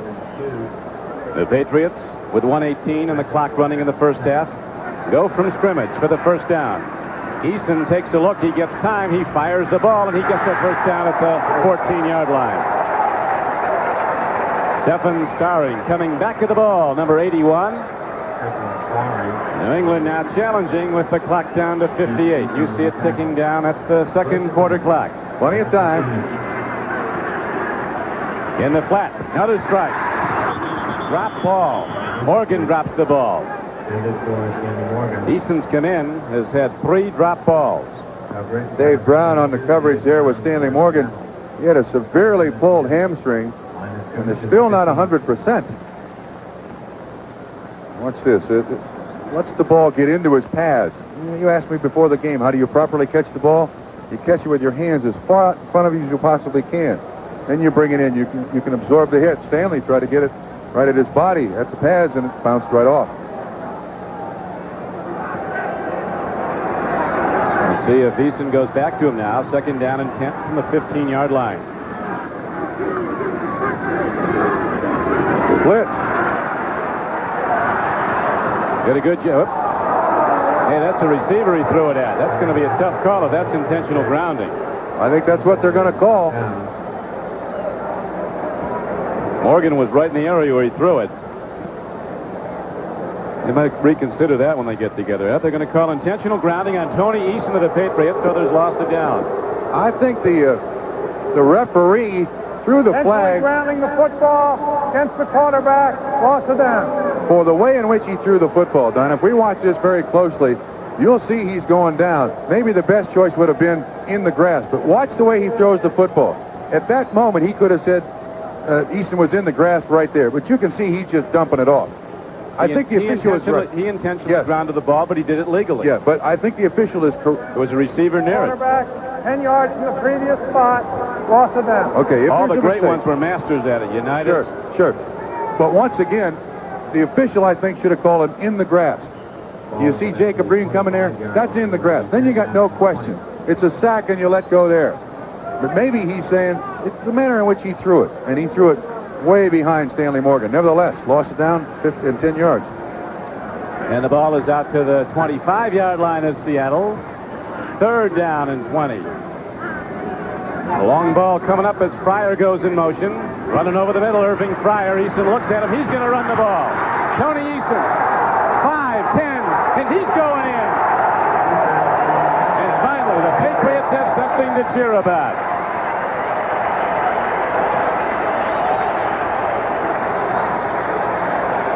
"25 yards on the carry. Excellent coverage by the Seahawks down the field. Ron Meyer wants him to run the ball, but he doesn't want Tony Eason to run the ball. I think this is a very, very important play for the New England Patriots. At least now they got their chin off the deck. They can go in at halftime, and they're going to get yelled at, but they did put 6 points on the board. Good blocking downfield by Ramsey, and Eason pulls his way into the end zone. Tony Eason has certainly picked up the team in that 25-yard scramble for a touchdown. Gives the first points of the day to the Patriot offense. Franklin hitting the extra point. So New England is on the board with 35 seconds to play in the first half.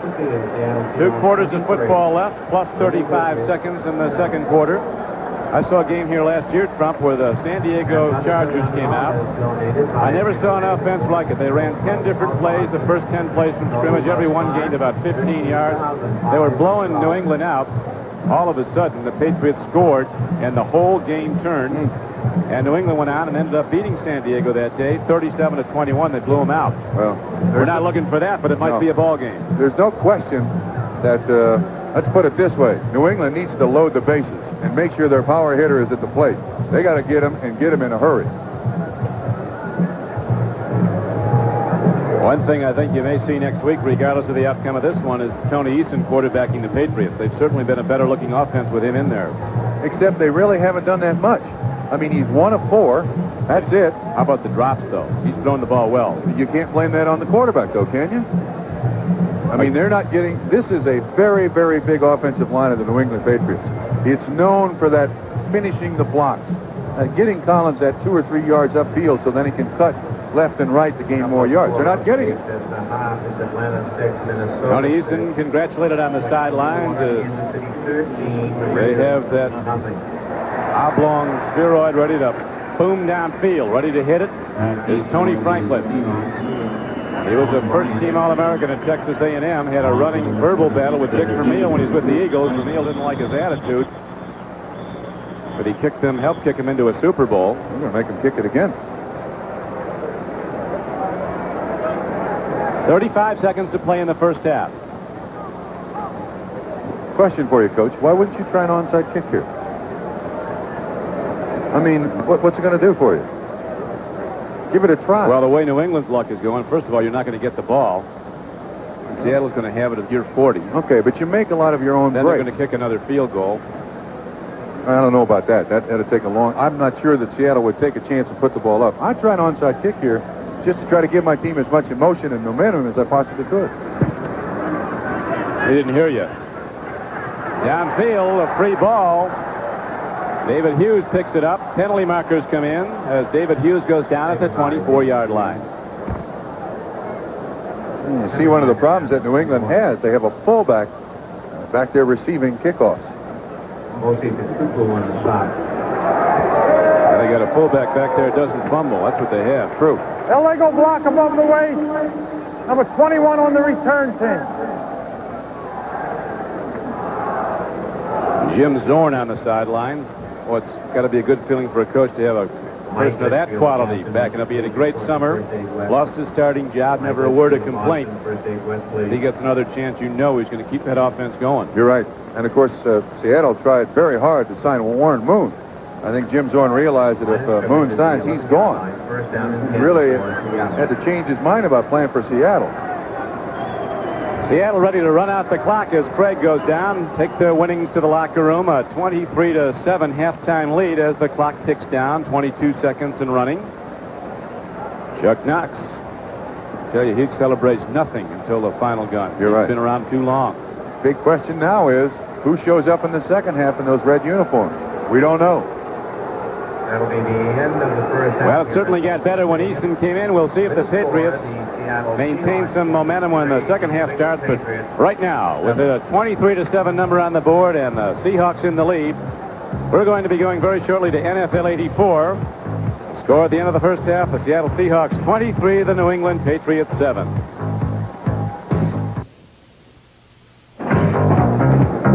Opening day at home for the New England Patriots has not been a happy one as Seattle leads at halftime 23-7. Don Criqui with Bob Trumpy at Sullivan Stadium, Foxborough, Mass. The Patriots with a dormant offense until Tony Eason finally scrambled 25 yards in the closing moments of the first half for the first touchdown of the game. What's wrong with New England? Yeah, I don't know. Seattle has something to do with it. You're right. Well, John Morris, their former center, and he does radio for the New England Patriots, made an interesting comment. He said that the New England Patriots closed practice this week to the press. They must have also excluded the players. You can see the stats. I mean, it's so one-sided for the New England Patriots, and yet it's only 23-7. What Seattle wants to do is run the ball. They got 21 carries for 34 yards. We're not seeing a great offensive game by either team, but we're seeing the mistakes turned into points by Seattle, and that's been the difference. Well, there was some big plays, and they came from the Seahawks early in the game. Norm Johnson with a 42-yard field goal put up the first points, and then it got exciting. Dave Craig takes a look, throwing a home run ball, and Darrell, deep heat Turner, burns Roland James for a touchdown. The rookie from Michigan State in the end zone again. On this play, it was a complete breakdown, and Patriot special teams as Paul Johns returns the punt all the way. Don, you see, the best hit was between two New England Patriots. They ran into each other. He was basically untouched for 47 yards. And then Steve Grogan, this was his last play of the game. He throws it to a wide-open Ken Easley. Easley runs it in for 25 yards. It's now 23-0. Quarterback comparisons, there is nothing to compare. It has not been a happy day. 25-yard run by Eason for a touchdown in that first half was the only thing the Patriots had to cheer about. We'll see if they can come back now behind Tony Eason. You see the 25 yards by Eason? That's 25 of a total 70 that the New England Patriots had in the first half.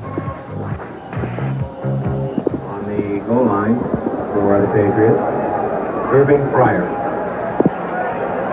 Kickoff by Norm Johnson is deep downfield, and Irving Fryer, 4 yards deep, thinks about it, then elects not to come out. So it'll be 1st and 10 for the Patriots at their 20. Tony Eason, the second-year quarterback from Illinois, brings out the offensive unit. Came in for Steve Grogan, who was manhandled, intercepted, knocked free of the football. Everything went wrong that could for Grogan, who has had an up and down here in New England. But before this season started, Ron Meyer said, today, tomorrow, and next year, Grogan's my quarterback. We'll see now. He elected to go to Easton today to see if he could move the team. He did get in the end zone once. It's a 23-7 game, Seattle, as we start the third quarter. Long ball, well thrown. Stephon Starring is freed from the football, as recovering with Keith Simpson. The ball hung a little bit in the air. Starring had Simpson beaten.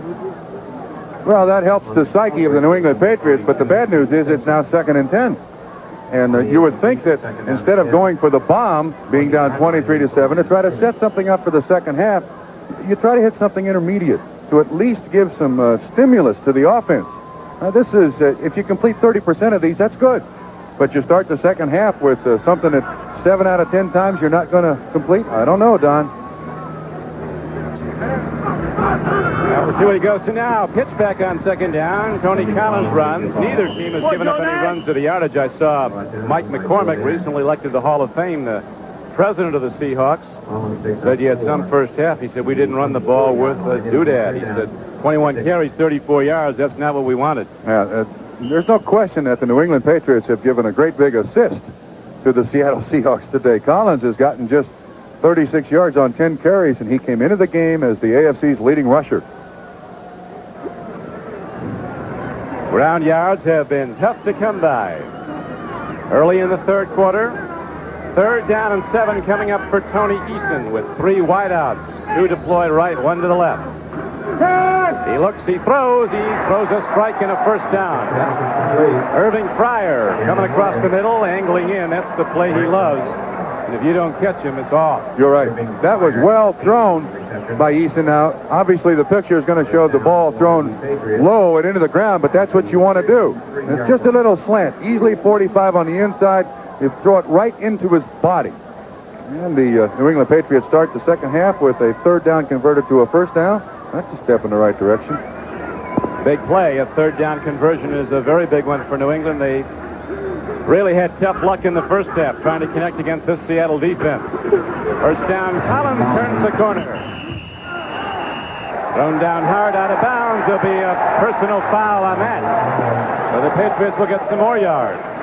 Keith Butler and Kenny Easley made the knockdown. Momentum of the tackle took both off the field, and I think it was just the end of this play that they're going to tag on to 15 yards. Well, that's Collins. Good, tough runner inside and outside. There's Easley. And there's the hit out of bounds by Butler. They had 15 yards to it. That catch by Irving Fryer, first of his NFL career.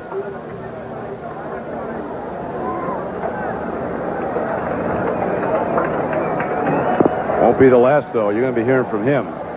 Irving Fryer with potentially great abilities to bring to this league. He was injured, as you remember, in the Washington preseason game. Pump fake and a throw, but a good defensive play. The cornerback held up the wide receiver, Stanley Morgan. Just got in his way. And Dave Brown covering on the play. The old hat. It was a Eason faked the quick out, and so did Stanley Morgan. Brown didn't bite on it, was there to give him a chuck, and it destroyed the timing of the pass. Patriots come in after beating Buffalo 21-17 in their opener, then losing last week at the Orange Bowl to the Dolphins 28-7. Seattle off to a ripping start, 33-0 over Cleveland on that Labor Day win. 31-17 over San Diego last week at the Kingdome after the Chargers led the game 10-0. On the rollout, Eason looking long. Home run ball. Morgan's out there. Penalty markers down. It'll be 1st and goal, New England.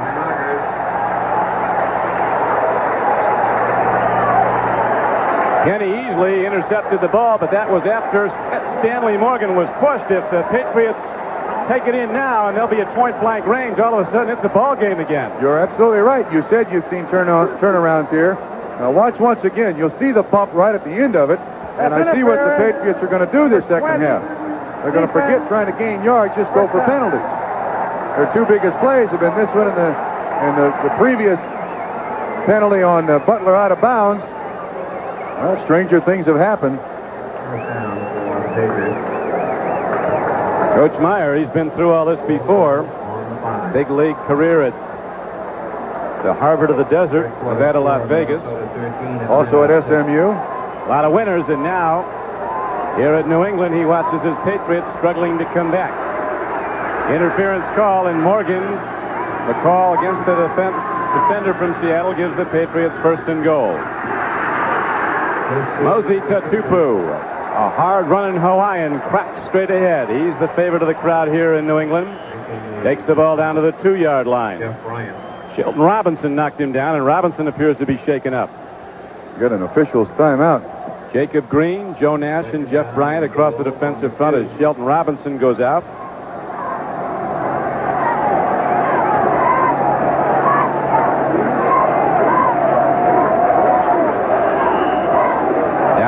defensive front of the Seattle Seahawks braces as the ball is down to the 2-yard line of Seattle.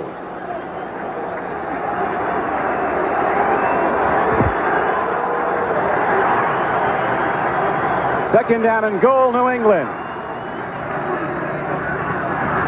Eason takes a look. Man is open. Touchdown, Patriots. Derek Ramsey in the end zone, and we've got the ball game early in the third quarter. The defender for the Seattle Seahawks fell down in coverage. Ramsey did an excellent job of adjusting to the coverage. Eason was looking right at him, Don, all the way. Look right at the right. 88 coming out of there. He makes contact with Keith Butler, gets his hand on him. Just spins around. Eason puts it right in the middle. And you're right. Now 23-13 with the extra point. The Pats will be just 9 back. The missed extra point by Norm Johnson may be a factor before we get to the end of this one. Franklin hits the extra point for a second time for New England. Now with virtually the whole second half to be played, the Patriots are right back in the game after trailing 23-0. They've now rallied back to trail 23-14.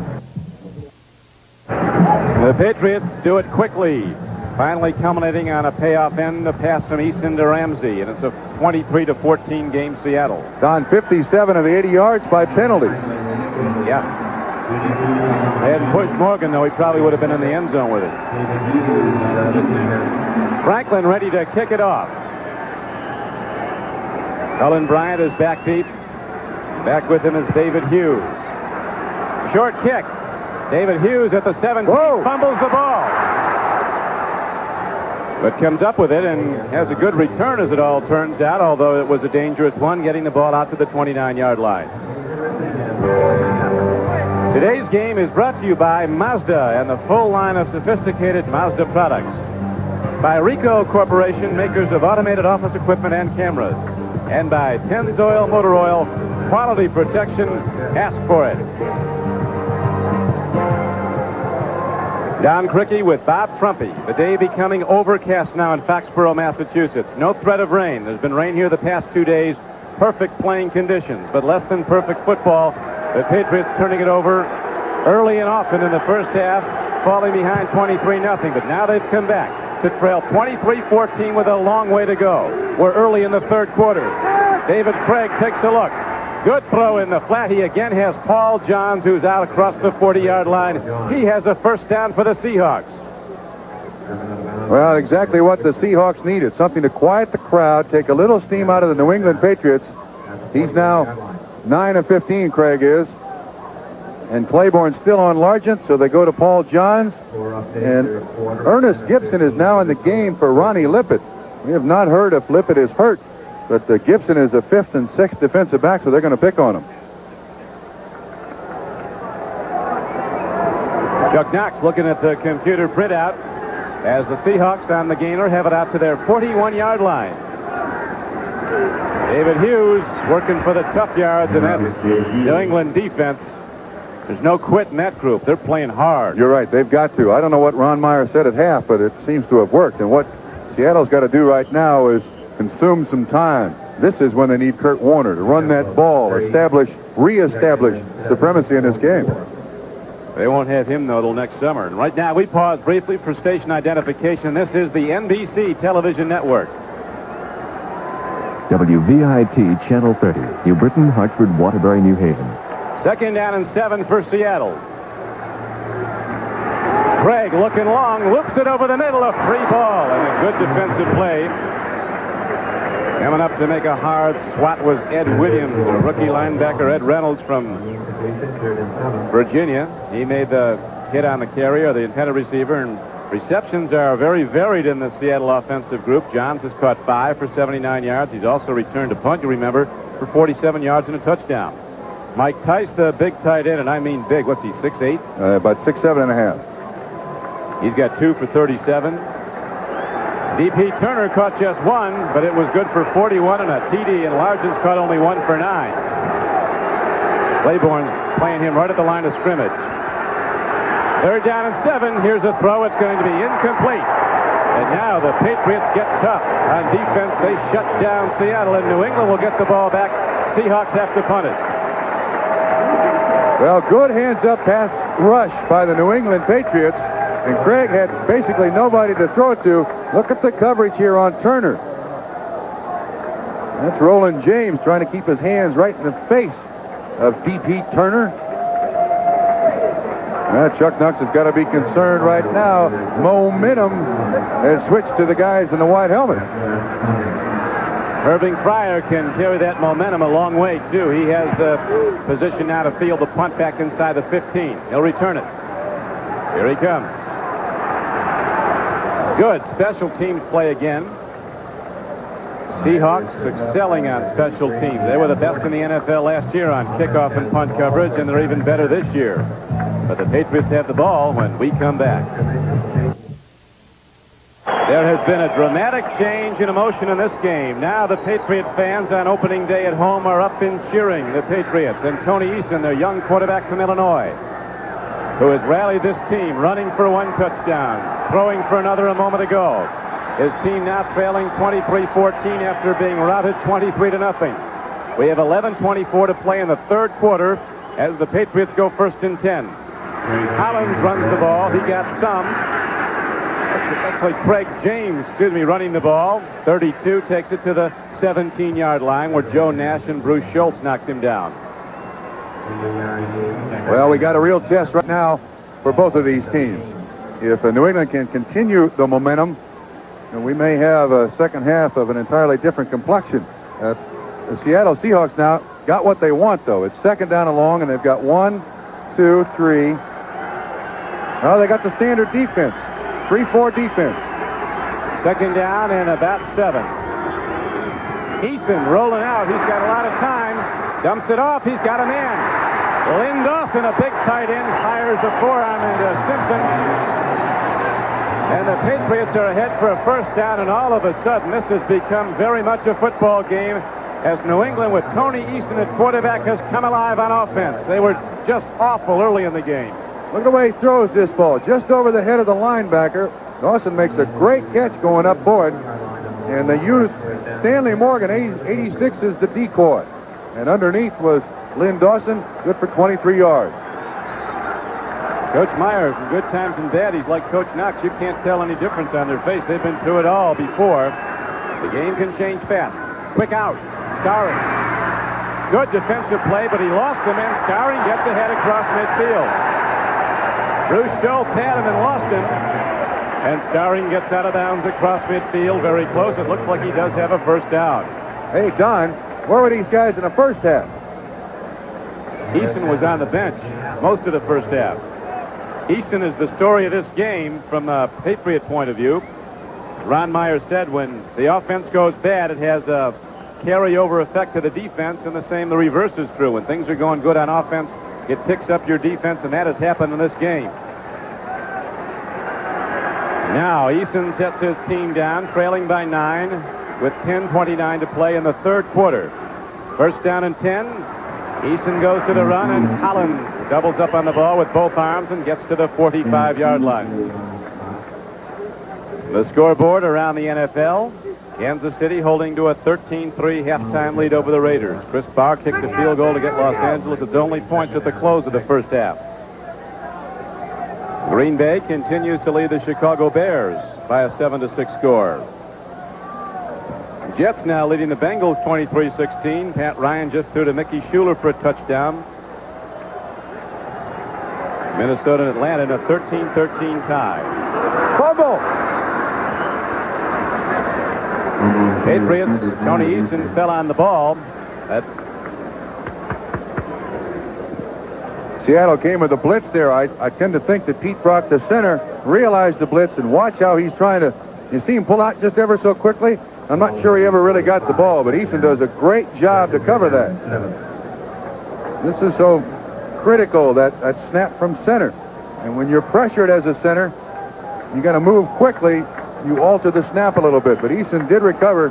Great job on his part. Timeout now, New England. Tony Eason, who was the Big Ten career passing leader when he left Illinois, goes to the sideline now. His statistics starting to look a lot better. He's 6 for 12 for 72 yards and 1 touchdown, and he's run for another. So with 9:16 to play in the third quarter, the Patriots have a third down coming up in 7 when Easton comes back out. Grogan got off to a bad start. That's Grogan in the warm-up jacket behind him. He's a resilient player. He'll have a bad game, he'll come back and have a great one. You're not going to get him down. Don, in his career, Grogan has been on the bench. He's been a starter.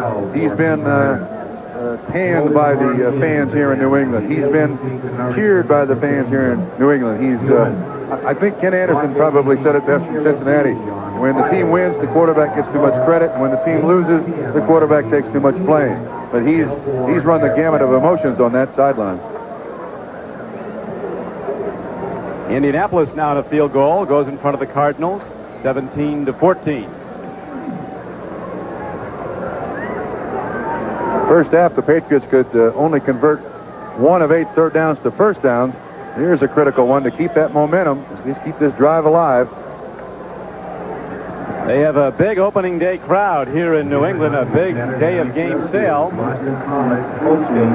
Right now, the Patriots have picked up the level of their play considerably after falling behind 23-0. Now it's 3rd and 7 for Easton. Here comes a big rush against him.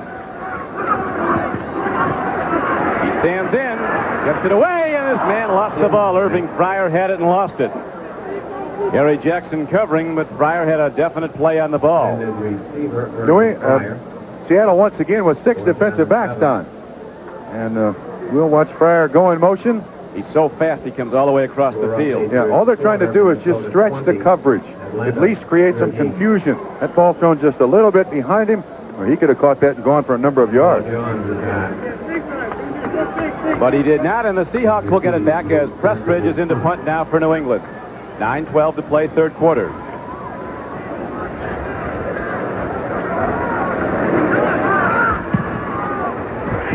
A high punt. And a fair catch is signaled for and made by Paul John, so the Seahawks do get it back, but not where they'd like it. 35-yard punt gives Seattle a first down inside. They're right at the 10-yard line. So they've got a long way to go against a defense on the Patriots that's playing better football. Seahawks break the huddle. First and 10. They start now, though, at their 10-yard line. 9:05 to play third quarter. Seattle has the lead, 23-14. They've not scored in a long time, and the Patriots have the last 14 points of this game. Here's a hard run and a hard tackle. Eric Lane comes straight ahead. Moving up on him was Toby Williams, number 90, and Ken Sims, 77. We're still waiting for Ken Sims to be a great one. You may remember he was the number 1 player picked in the entire NFL draft in '82 out of the University of Texas, and had a cracked leg bone last year, kept him out much of the season. Hasn't done it yet. No. Don, as a matter of fact, is there any other team in the NFL that has 2 players who were the overall first pick in the draft in their roster?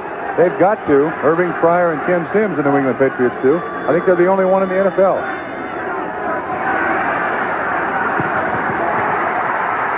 They've sacked inside the 5-yard line. The third time they've sacked him, and Dennis Owens.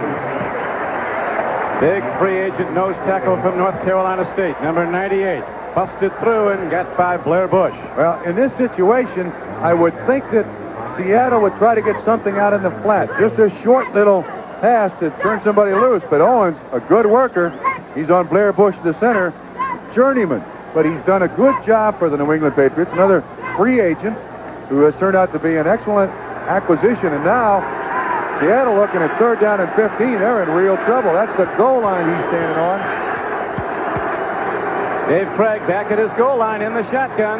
Throwing from the end zone. Here comes the rush, and there goes the long ball.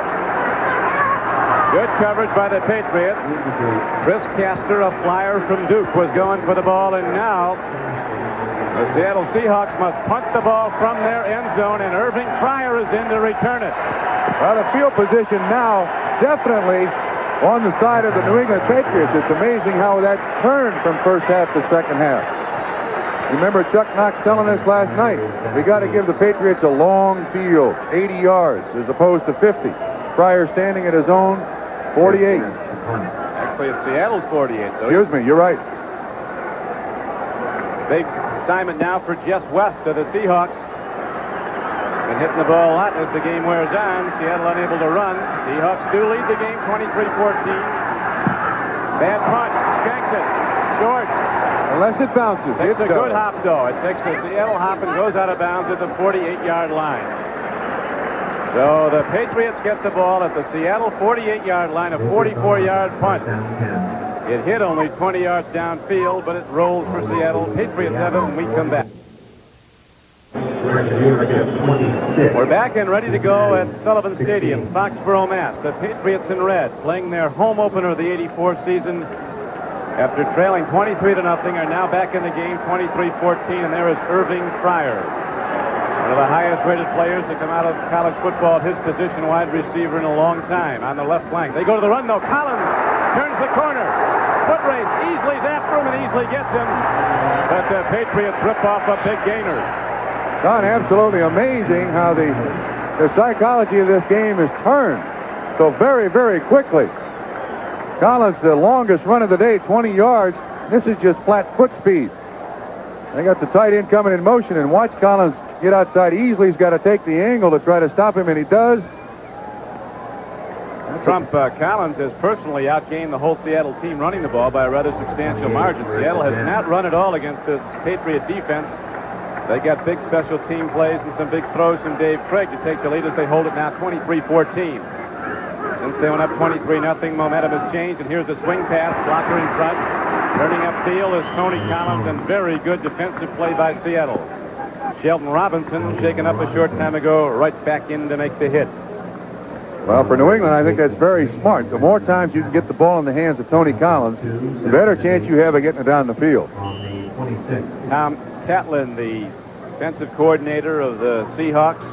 Ralph Hawkins, the backfield coach in the defensive secondary. They talk about the key to the defense being relentless and swarming to the football as a group. 26-16 now, the Jets leading. Minnesota moves out in front of Atlanta. Vikings yet to win the game. 2nd and 8. Eason with a good fake. There's a pass and a completion to Lynn Dawson. They've gone to him twice, and he's caught them both. It's close to a first down. Don, the exact same play, too.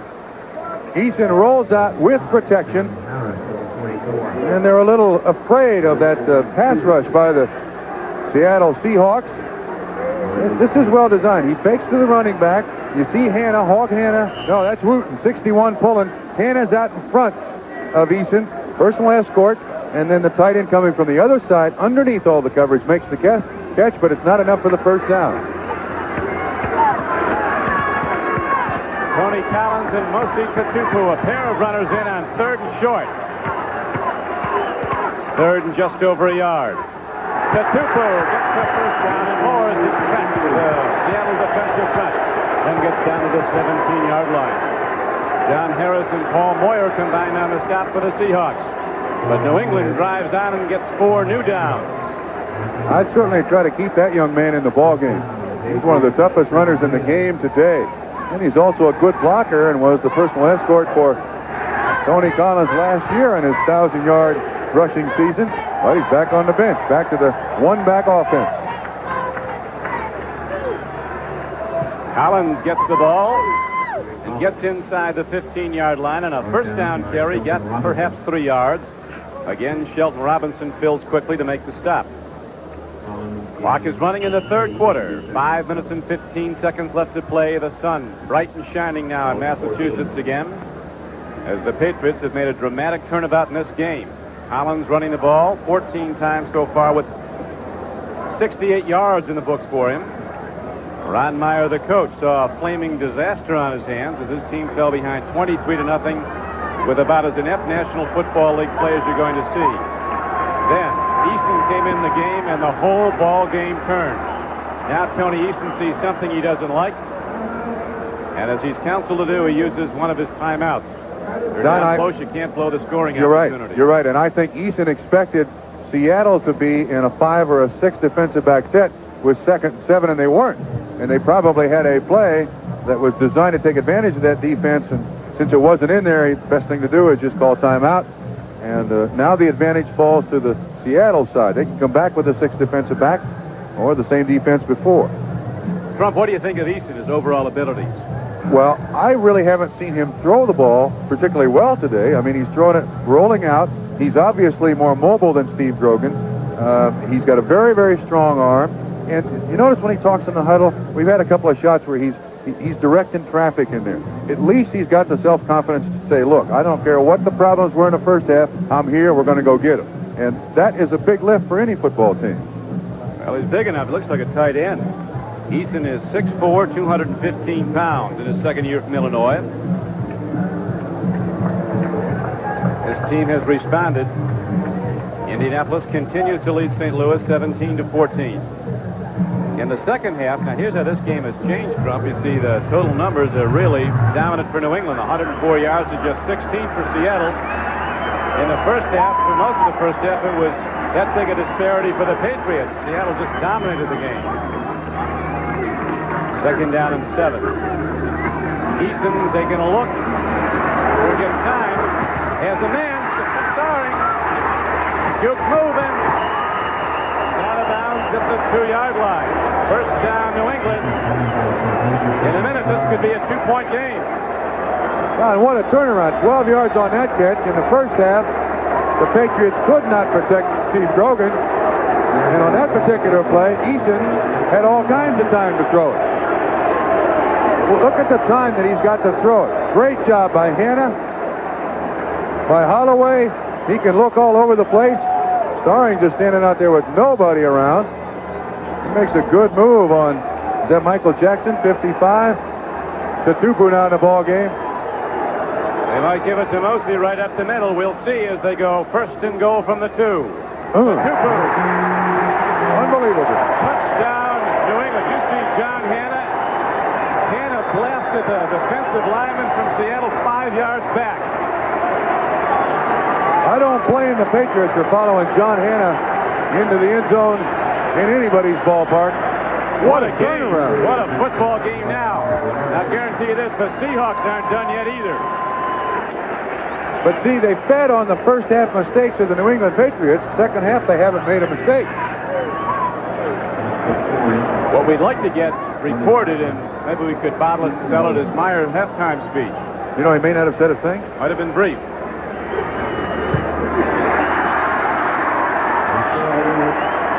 The extra point is good, and that missed extra point early in the game by Seattle is looming larger and larger. And now it's a 23-21 game. The Seahawks lead cut to 2. That's how it went. 49 plays. Finally to Tupu in the end zone. It's a 23-21 game. Seattle's lead cut to 2 after they led 23-0 as Hughes brings it back, and he again gets across the 30. Hit hard there. Don, here's the first down total right now in the game. New England 13, Seattle 10. Seattle got 9 in the first half. They've gotten 1 in the second half. And New England has gotten 10. Now, in the first half, we talked about the lack of emotion on these New England Patriots special teams. Let's see if we can see a little more emotion here now. But at least they're there taking on Seattle Seahawks. That's a good hit on the tackle. It does appear that the emotion has changed completely. Pitch back to Franco. Nothing. Harris goes wide, looking to cut back, but there was no lane. Franco has to take it out of bounds. Play, second down and 10 from the 4. Well, they've got to come with their passing set now. They got to try to utilize the area over the middle. And they got to get a couple, 3 first downs here because this game is slipping away from Washington Redskins here at the Seattle Seahawks. Not in a hurry. Really a astounding turnabout. The Seahawks were just putting away knockout punches left and right against New England. 23-0 lead. Now Seattle with second down and 10 with their lead cut to 2 in the third quarter.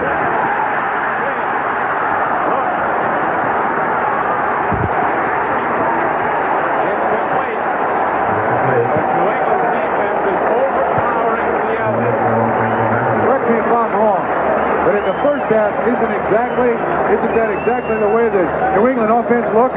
Disorganized, people looking for receivers, nothing really good going on. He's getting the rollout by Craig. He's looking for anybody that's open down the field.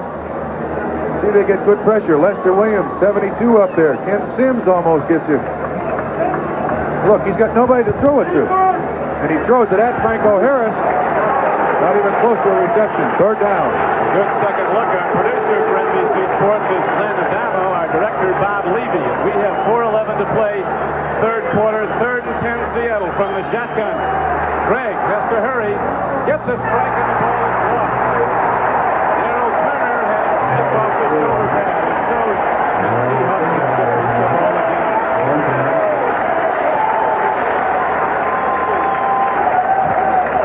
Irving Fryer, like a loaded gun, standing back inside his 30, waiting to return the punt.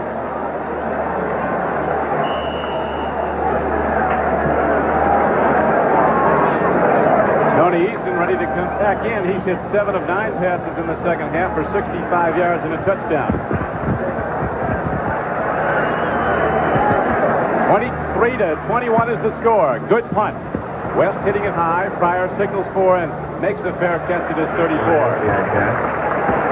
Relatively good field position for the Patriots as Eason brings the offense back out. Now here's the story of the game to this point. The Seattle Seahawks, a grand total of 39 yards rushing. Last year, Kurt Warner averaged 21 carries and 90 yards. At the outset of this game, Chuck Knox told us that we've got to replace that somehow. They've got nothing. And it's 1, 2, 3 and kick. They can't establish anything. Keep the New England offense off the field this second half. Unable to run the ball, the lament of Mike McCormick at halftime has been a big factor as they continue unable to run. And here's the first down carry. Greg James runs the ball, gets across the 35-yard line. He'll spot the ball at the 37. So he got 3. It'll be second down and 7. Greg James was one of the Pony Express backs at SMU under Ron Meyer. The other one was Eric Dickerson. Might be as good as ever come down the line. You got that right. John Robinson is building an entire offense around him. Actually second in a long 6 when they have the ball spotted. James has run 6 times for 16 yards. Where's Collins?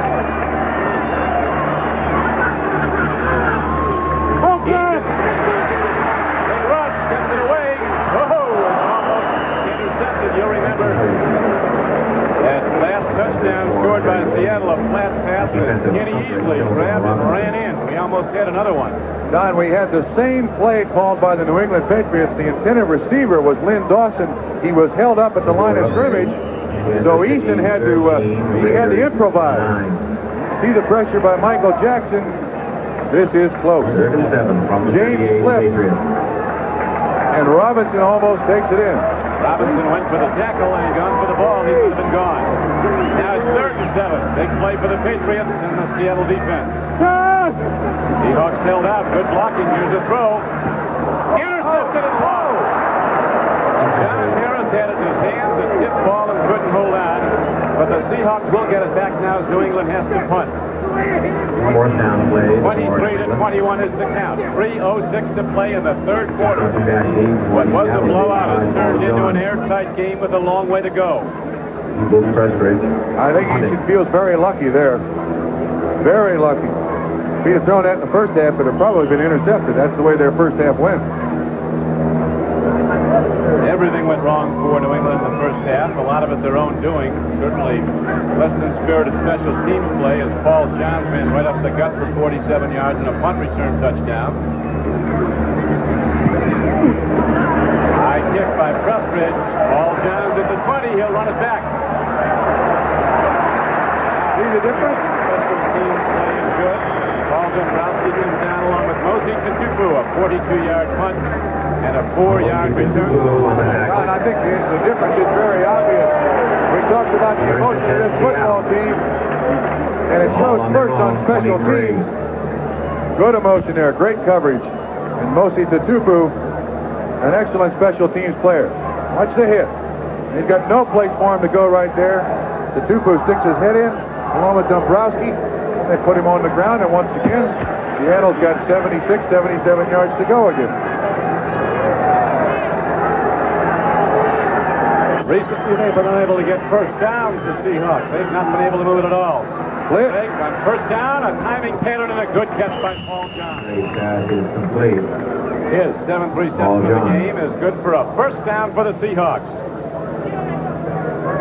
13-9 now. Casey over the Raiders. Jim Plunkett just threw to Todd Seattle. Christensen for a Los Angeles touchdown. Green Bay trailing Chicago. Bob Thomas just kicked his third field goal for the Bears. Are available at our Taking no kickoff prisoners there on the following Bare the Knuckle game division. today. The Jets opening up 33-16 over Cincinnati. Freeman McNeil ran 33 yards. First and 10 Seattle after the completion to Paul Johns. Franco Harris. Ed Reynolds ran him down. Harris carry. Ed Reynolds. Minnesota winless so far under the Marine drill instructor approach to Les Beckham opening up today, leading Atlanta 27-13. And the Colts lead the Cardinals 20-14.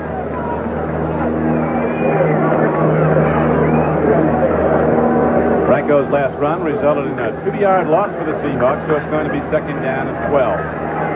See if Dave Craig can get the Seahawks moving now.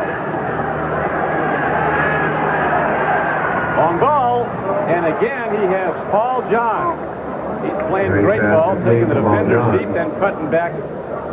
Ronnie Lippett looks like he's at a hoedown, spinning in circles. Yeah, he had been out of the ballgame for quite a while, Ronnie Lippett. Ernest Gordon, a rookie. Ernest Gibson, a rookie, was covering. They put him back in the ballgame. Here's the stat of the game now. The Seattle Seahawks, 25 rushes, 38 yards. I mean, eventually you got to give up and keep going with those timing passes, Craig, to this guy and that guy. They're not going to be able to run the ball. Well, I think they're going to try right now, Trump. It's third down and less than a yard. 45-yard line of Seattle. High set. David Hughes, the up back to block. The handoff. Eric Lane. Eric Lane He's going gets to the ball. be right about where he needed to go. Had to get to the 46. Looks like it might be close enough to measure. Where they have a spotter right now, looks like he's got it. Well, with this first down, they can stop the bleeding. 27, Atlanta Although, 15. you see the dive here. Hughes up front on the lead block. Lane just tries to dive over his own man. It appears that he got it, although it's going to be very close. He's got it, I think, by the nose of the ball. First down, Seattle it is, and so the Seahawks, with consecutive first downs now, get out of trouble and move the ball out to their 46-yard line. Bright, sunny day in New England. Crystal clear day with the temperature about 70. 46-yard line, first down. Third quarter clock is running, 1:52 to play and running. God, I noticed that Ernest Gibson back in the ball game now at the top of the screen. They've been picking on him. They got a rollout, looking long. Myers, ball is caught by Steve Largent. Linebacker Steve Nelson was against him, and Largent makes the reception.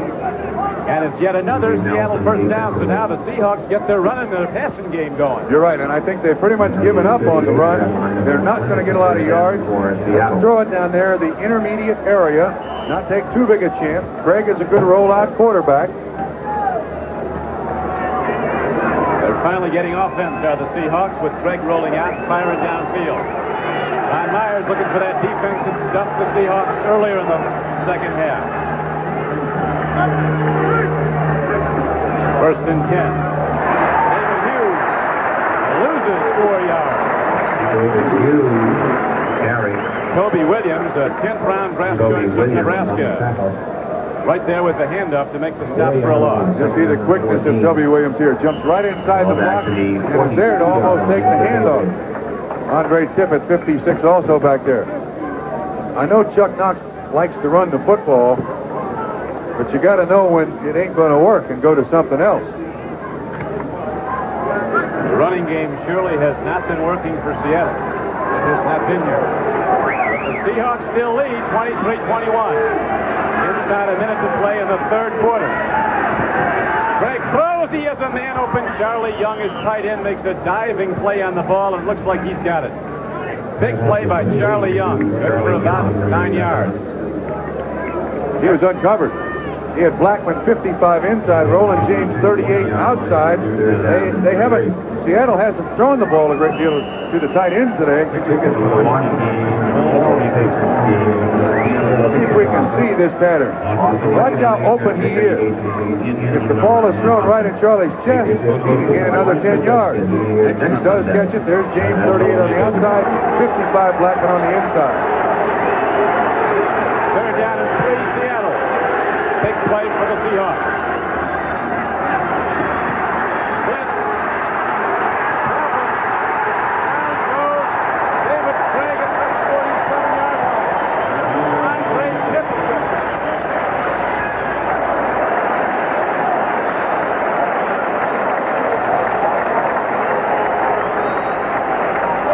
As big a defensive play as there's been in this game for the Patriots. At the right time, too. You see him coming outside. Tippett is a guy who is defensive line size and running back speed. And Craig's not going to get away from him. He had no chance whatsoever. You see the blitz 57 inside. And here comes Tippett to the outside. That will do it. So at the end of the third quarter, the score is Seattle 23 and New England 21. We'll be right back after these messages from your local station. With Bob Trumpy, this is Don Crickey back at Sullivan Stadium, Foxborough, Mass. The Seahawks must punt the ball after David Craig was sacked on a third down play, rolling to pass. Andre Tippett got him. Seahawks holding to a 2-point lead as we open the fourth quarter. An excellent punt by Jeff West. And it hops into the end zone despite good coverage by the special teamers for the Seahawks. So it comes out to the 20, and there the Patriots going offense, trailing by just 2, first and 10. He joined us late. New England was behind Seattle 23-0 in the first half. Seahawks scoring every way. Paul Johns on a 47-yard punt return. Kenny Easley on an interception return.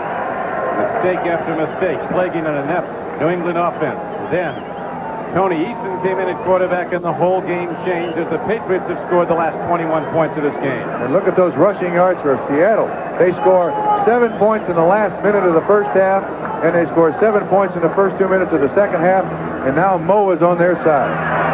Tony Collins on first down runs the ball for the Patriots out to the 25-yard line. Keith Simpson makes the knockdown for Seattle. Look at the disparity in rushing. New England 118 yards, most of it on the legwork of Tony Collins. Yeah, he had the longest run from scrimmage in the first half, 25 yards for the touchdown. Look at the time of possession evening out here. This has been, no, they did not change uniforms at halftime. You would think they did, though. They changed quarterbacks. That's been a big factor. Easton stands in, a big rush. He gets it away. His man catches it. Derek Ramsey's ahead for a first down. Derek Ramsey looked like he was going to lose it, but he got both arms on it and just pulled his way ahead for a New England first down. Keith Butler missed the tackle, and then Michael Jackson finally made it. Now Ramsey is a converted tight end out of college from Kentucky. Watch him break this tackle. That's Butler. And then Jackson finally gets him down. Another first down for New England. St. Louis 24.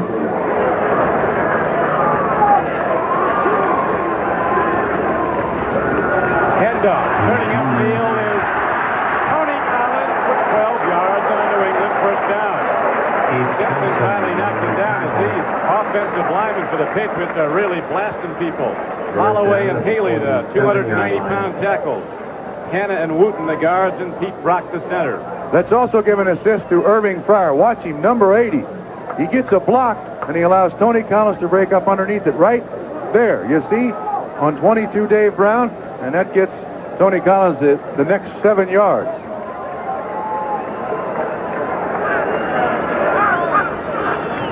First down, Tony Collins again turns upfield and runs into the Seattle defense for more yards. Gets ahead for 6 before the free safety. John Harris caught him. Well, now we see what the Seattle Seahawks would like to be doing, and that is consuming time and running the ball for plus yards. Collins is a great thundering back. He's got speed, but he's also got good toughness. And he'll carry the ball in there 17 times. That's not bad for Tony Collins. It's not bad for Jim Brown. That's a great day running against a defense that's been tough to run against this year. Collins came in as the AFC's leading rusher this season. Looks like he won't lose that honor. Here's a handoff straight ahead to Craig James as he weaves and picks his way ahead for 3.5 yards and a first down for New England. So the Patriots, with that vaunted offensive line, starting to play like the All-Pros.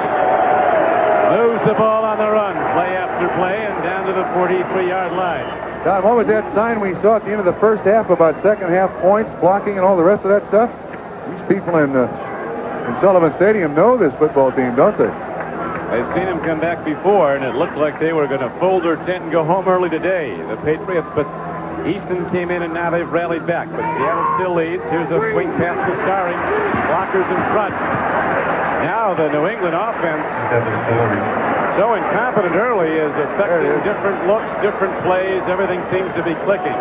Don, in the first half, we kept mentioning, as you look at that sign, take away the E. I'm sorry, English teacher, I didn't write that. But in the first half, we were talking about Seattle using 6, 7, and 8 defensive backs in a 3-man rush and getting to the quarterback. Because of the first down yardage in the second half now, accumulated by the New England Patriots, it's basically taking Seattle out of the defense they want to play.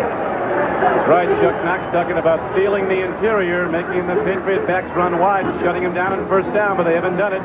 Patriots going straight ahead. Now on second down and 2, it's going to be very close to yet another New England first down.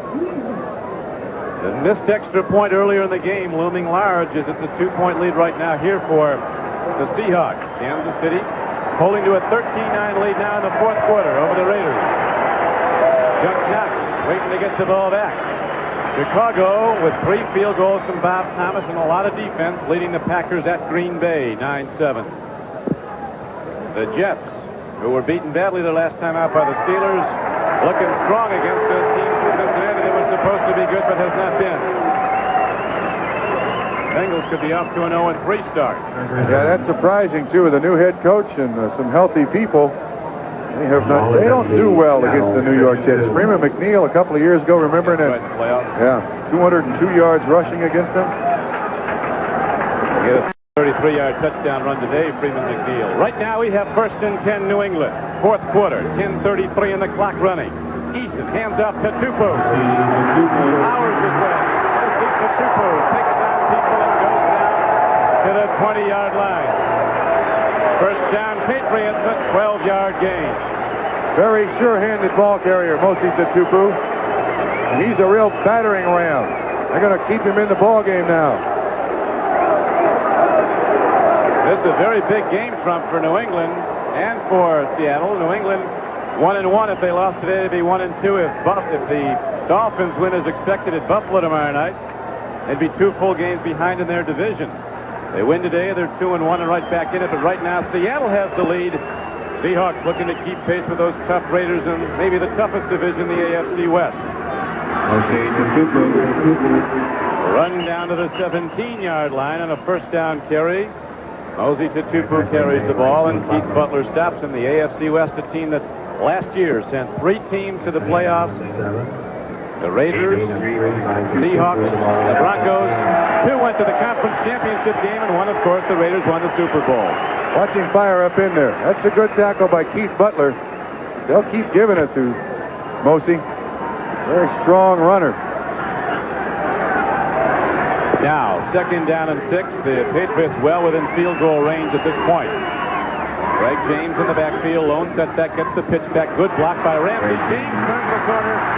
Greg James is going to be close to a first down. Might be about a yard short of it. It'll bring up 3rd and 1. Don, what a tremendous psychological lift.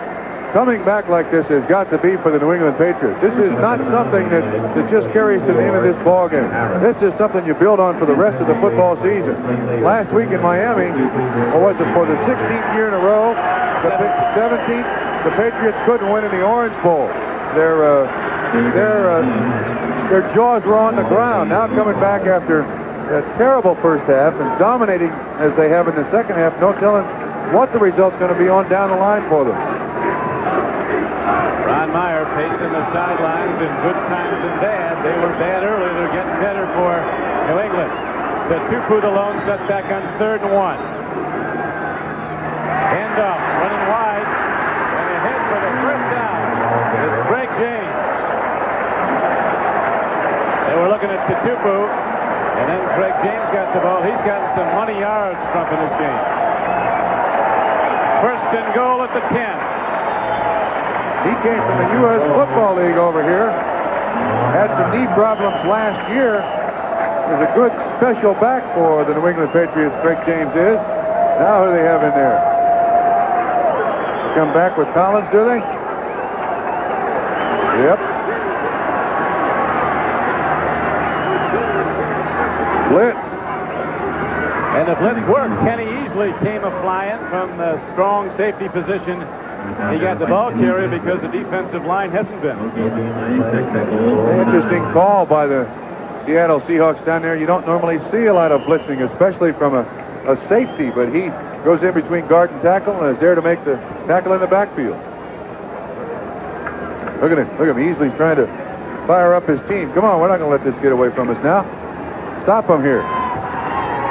Turned into some football game. 8:24 to play in the fourth quarter. Clock running, New England in red. Trailing 23-21, but driving. Second down and 10. Pitch Reverse. Reverse to this. Look at that block. But they blocked him into his own man. Bruce Schultz was blocked right into the ball carrier. What a play. Fryer. Bruce Schultz pushes the guy into Fryer and makes the tackle. What a defensive play by this kid. You can see it coming. Fryer with great speed. Now watch what 58 Schultz does. He takes Eason, pushes him right into Fryer. What a play. Big play by Bruce Schultz, a third-year linebacker from Texas. There's nobody out here. If Schultz doesn't stop Fryer right here, there's nobody left. I mean, Fryer's going to run for another 10 yards. Seattle's gained a grand total of 3 yards rushing in the second half. New England 95. Third down and 10. They go with a draw play into the two-boot, takes it right up the middle, down to the 15-yard line. They set up a try at a go-ahead field goal if it's successful. Joe Nash knocked him down. Don, this will be Tony Franklin's first field goal attempt in the regular season for the New England Patriots. Right. Tony Franklin. He can make a lot of friends here, getting this one through the uprights. In the fourth quarter, New York Jets 23, Cincinnati 38. Wonder about that bare foot up here when it comes late November. Yeah. Although he kicked in Philadelphia, you don't have a very temperate climate there either. You haven't been up here in December.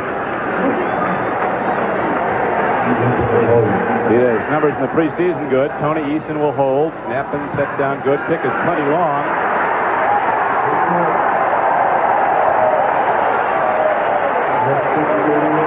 It's good. They're waiting a long time to make the call, but the kick is good. Look at this. You can't demonstrate, but you can talk. Seahawks thought it was wide, or they were hoping it was. Watch him.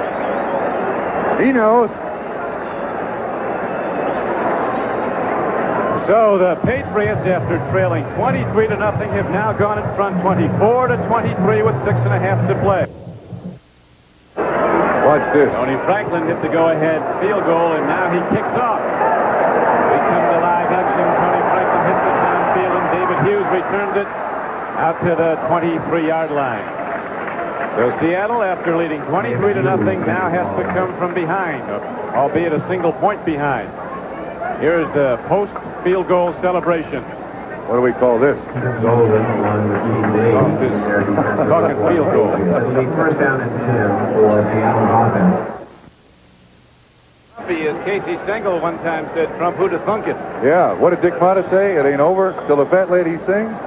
Well, she's not chirping yet, but we got 6.5 minutes to go, and the Seahawks with the ball, but they trail by a point after leading 23-0. 6:21 to go. David Craig at quarterback. He's going to throw, and here's the rush, and they get him.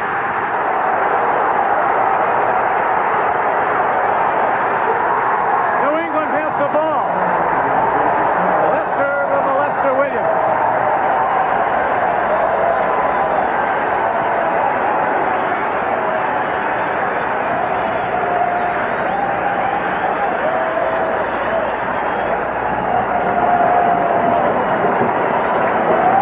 We know for sure Ron Meyer must have pulled out his Gipper speech at halftime, because this is not the same team that played in the first. You see Craig flushed by Nelson. The ball is loose right there. I don't think anybody realizes it. but Craig. Watch Williams. Whoa, room service. Power ball. Steve Nelson has made big plays for a lot of years for New England, does it again, and now the Patriots have the ball first and 10 inside the 15-yard line of Seattle. Handoff. Greg James follows John Hanna. That's a truck to follow, and he's down to the 10-yard line. Let's watch again now as we see the blitz and the bubble. Nelson with his arms around the quarterback's hand. You see it bouncing off the offensive tackle. The right man in the right place at the right time. Patriot ball.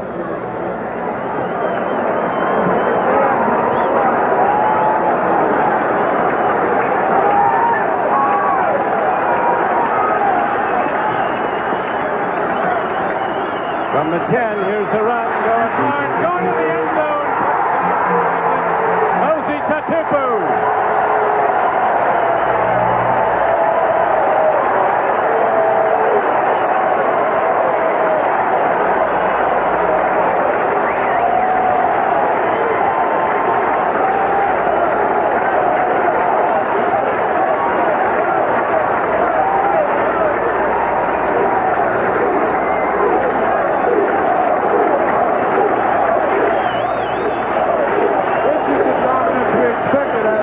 Offensive line, tough running by Tatupu.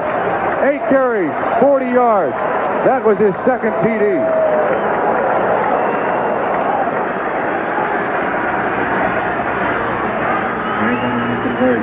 Now Tony Franklin to try the point after.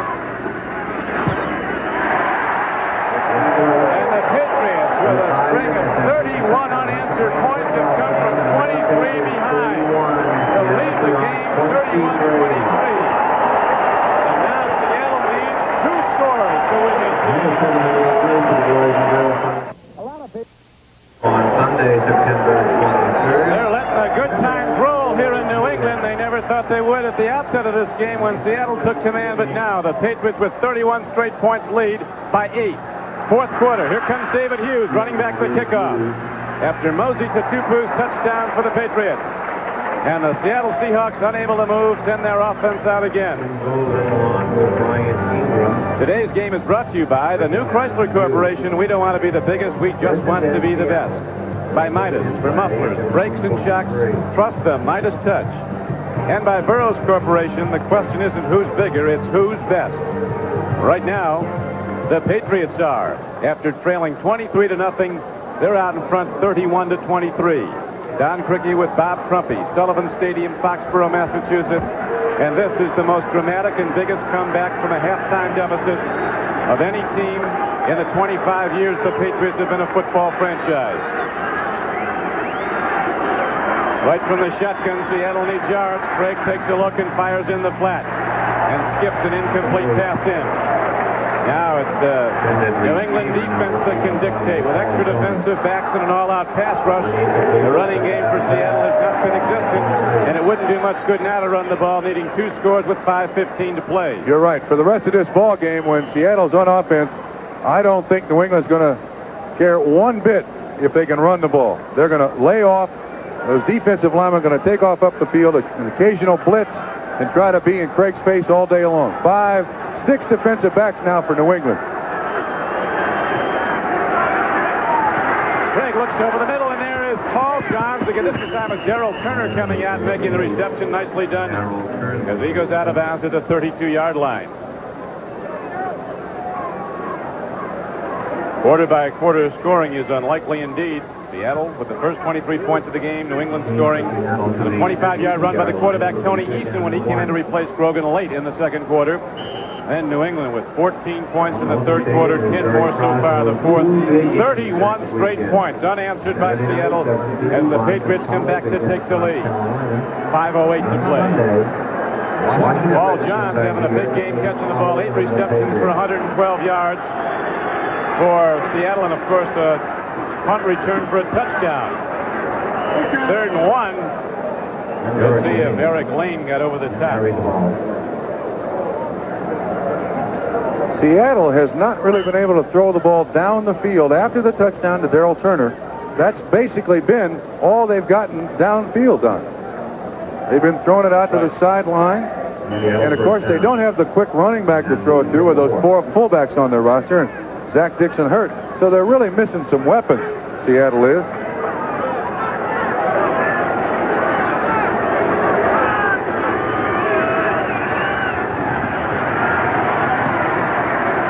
Throwing a catch. Well done as Dave Craig throws the ball in Largent, who's not fast, but you get it near him. He's got it. He did just then for a first down for the Seahawks. He's out to the 47-yard line. A gain of 12 yards on the play.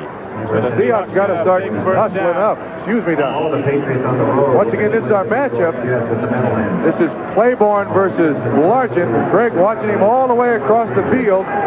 Largent gets just a little bit of cushion. Craig puts it right on the money. And it's 1st and 10 Seattle at their 47-yard line. Seahawks trail 31-23. 4 minutes to play. Paul Dombrowski, a hard hitter, comes up and pops the receiver Byron Walker. Loosens the ball so it's incomplete. It'll be 2nd down and 10 Seattle. There's only 4 minutes left in this ball game, and the Seahawks have 3 timeouts. They're going to start going into their 2-minute offense now. They can't be taking time in the huddle, and they got to throw the ball down the field. On the Seattle 47. Well, you know, before long, Trump, number 81, who's moving out to the right flank. The deep speed. Darrell Turner, they'll be going to him. He's at the top of your screen. Before long, they will be going to Turner on a fly. Craig looking deep.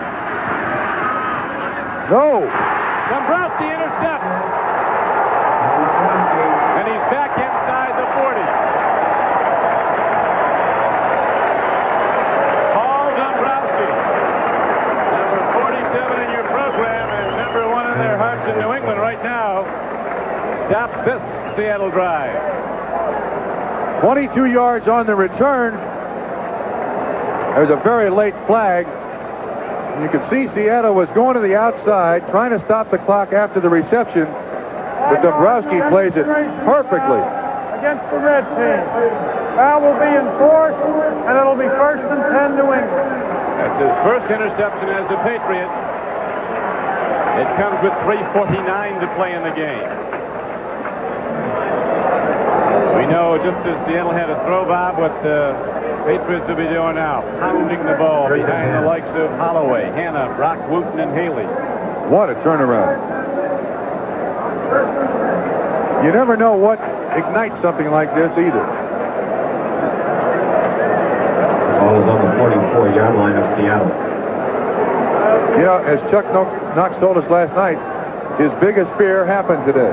They couldn't run the football, and they couldn't get New England in those 2nd and 3rd and long situations in the second half. First half, they did a good job of it. Second half, they couldn't follow through. They couldn't put them away. They had them down, but they couldn't put them away.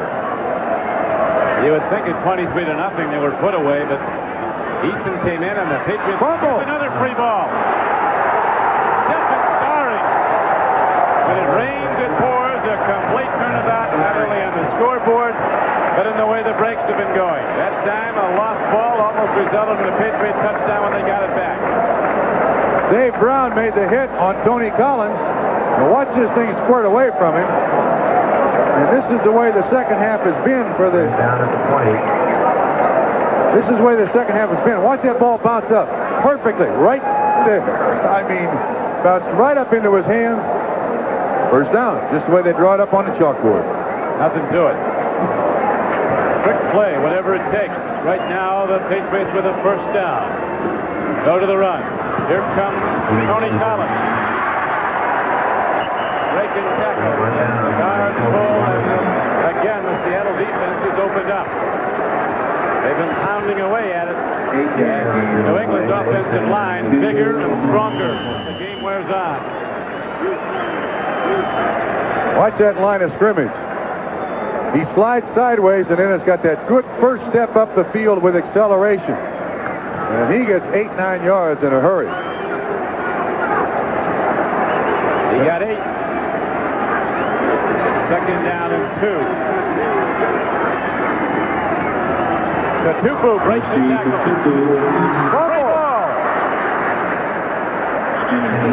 Again, New England fumbles, but New England again recovers. Tatupu again on the ball. Boy, it's bounced their way the second half. Chuck Knox waiting for that ball to come up again and for his team to get it, and that's going to be a official timeout as 2 minutes remain to be played in the game. So, timeout on the field, and now here comes another one of those fantastic finishes for New England. It's been one today. Yeah, we already got it.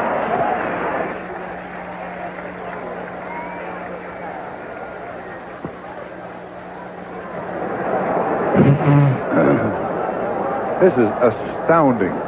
All the Patriots on the road when they play the New York Jets at the Meadowlands. Too many guys. The official travel agency for the New England Patriots for your reservation. Crimson has offices in Boston as well as in the suburbs. Call them tomorrow.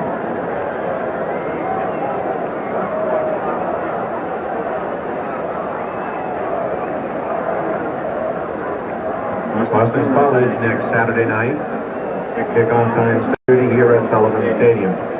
Tickets for the Boston College game.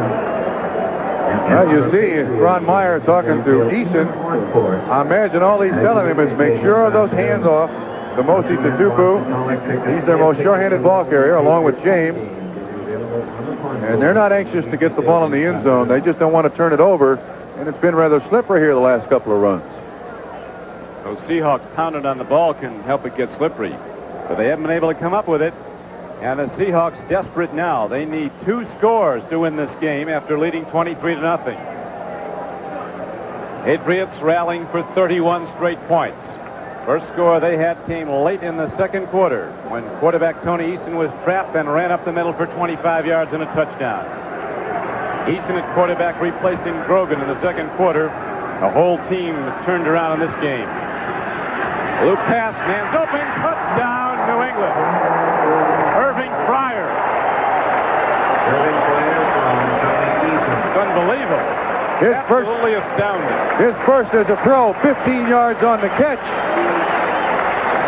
Now that's an amazing call. I mean, less than 2 minutes to go, you think they're going to run it. And he puts it up. Look, he's got plenty of time to throw. Fryer doesn't appear to be covered. Harris, 44, the closest one. Not only is New England going to win this game the way it's going, they're going to blow them out after trailing 23-0. 38 unanswered points. Extra point at 10 from Both these teams with tough National Conference opponents next week. The Seahawks go back to the Kingdom to play the Chicago Bears. The Patriots will be home as they go against the Washington Redskins. It's up, it's good. So the Patriots' fantastic comeback continues as they go out in front 38-23. And now here comes another one of those fantastic finishes. 56 seconds left to play. Don Criqui with Bob Trumpy back at Sullivan Stadium, Foxborough, Mass, where it's all gone wrong for Seattle after they led the game 23-0. Bob Trumpy, the outset you said you didn't like Seattle's chances at all. Then you saw them lead 23-0. What did you know? Well, no, I didn't expect this to happen, but here's a stat for you. Last year with Kurt Warner, the Seahawks averaged 132 yards rushing per ball game. He getting about 90. Today they got 25 rushes, 37 yards. High spinning kick goes to David Hughes at the 8-yard line. The 15 to the 20. Working hard, he's out to the 27-yard line, but only 1:47 shows on the clock. And the Seahawks need 3 scores. They need 2 touchdowns, 2 extra points, and a field goal to win this game. They're down by 15. I don't know that I've ever seen a bigger turnaround anywhere. Have you? I don't recall one, no. Well, I saw something one day at the Orange Bowl in Miami. The Dolphins and the Chargers. And the Chargers. Oh, I saw that game, yeah. 24-0 San Diego in the second quarter. San Diego finally won it after about the next day. Went to long overtime. But look, this team has basically played 31 minutes of offensive football. 1 minute of the last 1 minute of the first half and the last 30 minutes of the second half. and produced 38 points. Play was broken up by number 47, Paul Dombrowski. Dombrowski, who intercepted before, breaks it up now, and it's going to be 2nd down and 10 for Seattle. 1:42 left to play. Final starting to come in. Scores close to being final. The Raiders, who always find a way, have now gone out in front of Kansas City 19-13 after the Chiefs led that game 13-0. Chicago Bears off to a 3-0 start on 3 field goals and great defense. They beat the Packers at Green Bay. The Jets roll over the Cincinnati Bengals at Giant Stadium in New York as the Jets now go to a 2-1 record. Minnesota wins its first game. Here's Craig. 2nd and 10. He threw, he completed to Paul Johns, but there was resultant yardage negligible, maybe a yard.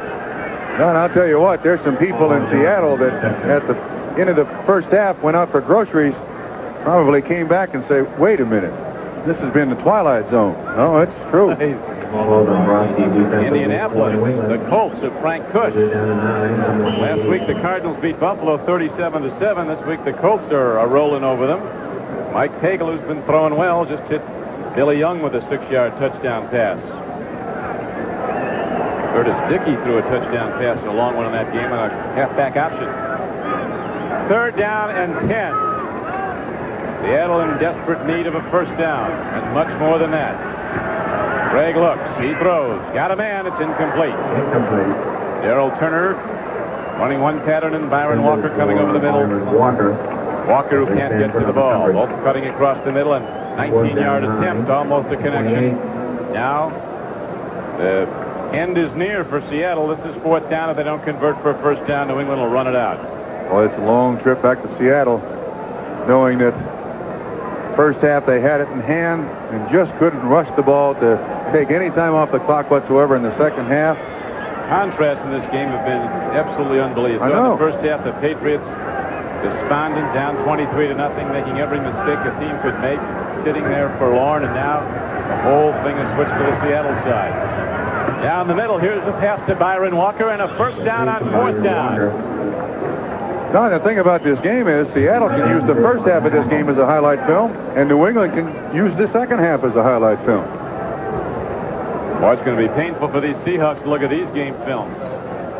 After leading 23-0 with 1:18 to go, they're being blown out of the Seahawks 38-23 by New England. There's Franco Harris. Could not contribute today in running the ball. Very interesting, as we pointed out at halftime, the remark of Mike McCormick, the president of the Seahawks. He said, we're not running the ball at all. I don't like this. Even though they were leading by a big margin. Here's a long pass downfield, and it's broken up at Raymond Claiborne at the 2-yard line. Franco Harris, less than 2 yards a pop. Patriots stopping the Seattle run even when the Seahawks had the big lead. Thanks to our spotters, Ron Hobson and Joe Persky, and our statistician, Bill George. Franco did go over the 12,000-yard mark, though, only the 2nd man in the history of the NFL, Jim Brown being the other. But going over the 12,000-yard mark today was too little too late. At least this afternoon it meant nothing from the scoreboard standpoint, as the Seahawks, after building up a 23-0 lead, couldn't get a break. And the Patriots, fired up by the play of quarterback Tony Eason, came out smoking on offense and defense. Now it's 2nd down and 10 as Craig is ready to throw for the end zone again. 3-man rush, home run ball. Rick Sanford intercepts at the 2-yard line, and that will do it.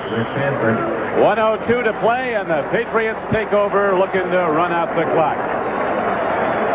Turner, you would hope the rookie would make sure that it's not an interception. He just basically let the New England Patriots intercept that ball. Rick Sanford was more than obliging.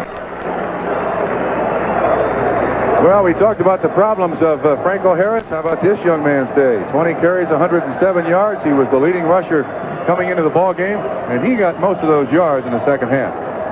Tony Collins, one of 16 children from East Carolina, 3rd-round draft choice. He must have been the littlest. That's why he turned out to be such a great runner. Comes from Penn Yan, New York. From where? Penn Yan, New York. One day I said I thought it was in western New York State, and I got about 4 pounds of material from the Penn Yan Chamber of Commerce. Where is it? Somewhere in the Finger Lakes area. Ah. However, 1:02 left to play. 38-23. New England in the lead. Ready to open up a 2-1 start. Seahawks will go home 2-1 as Tony Eason puts his head down and the clock ticks on. I'll tell you one thing you can count on from a Chuck Knox team and a Seahawks team. They'll come out next week like they won here today, coming to 23 points. You're right, but they won't be down. But I'll tell you what, you're going to see an awful lot of teams now playing the Seahawks with 5 and 6 defensive backs. And until Seattle can prove to their opponents that they can consistently run the football, yards are going to come tough to this team. Football when the New England Patriots host the Washington Redskins. Going to do it. 28 seconds and counting. It's Ron Meyer, who had to be wondering what kind of a year he had ahead of him when he saw his team just totally inept in the first half. Now sees them rally to the greatest comeback win in the history of the franchise. Don, you know what turned his team around? Think about the beginning of the second half. A 50-yard pass interference penalty and a 50-yard unsportsmanlike conduct out of bounds, and suddenly New England is back in the ball game. Well, that's the end of the battle. That's over and done with. Congratulations, and on to the next week. It'll be interesting. Bob Trumpy, this is Don Crickey with the final score here at Sullivan Stadium. New England 38, Seattle 23.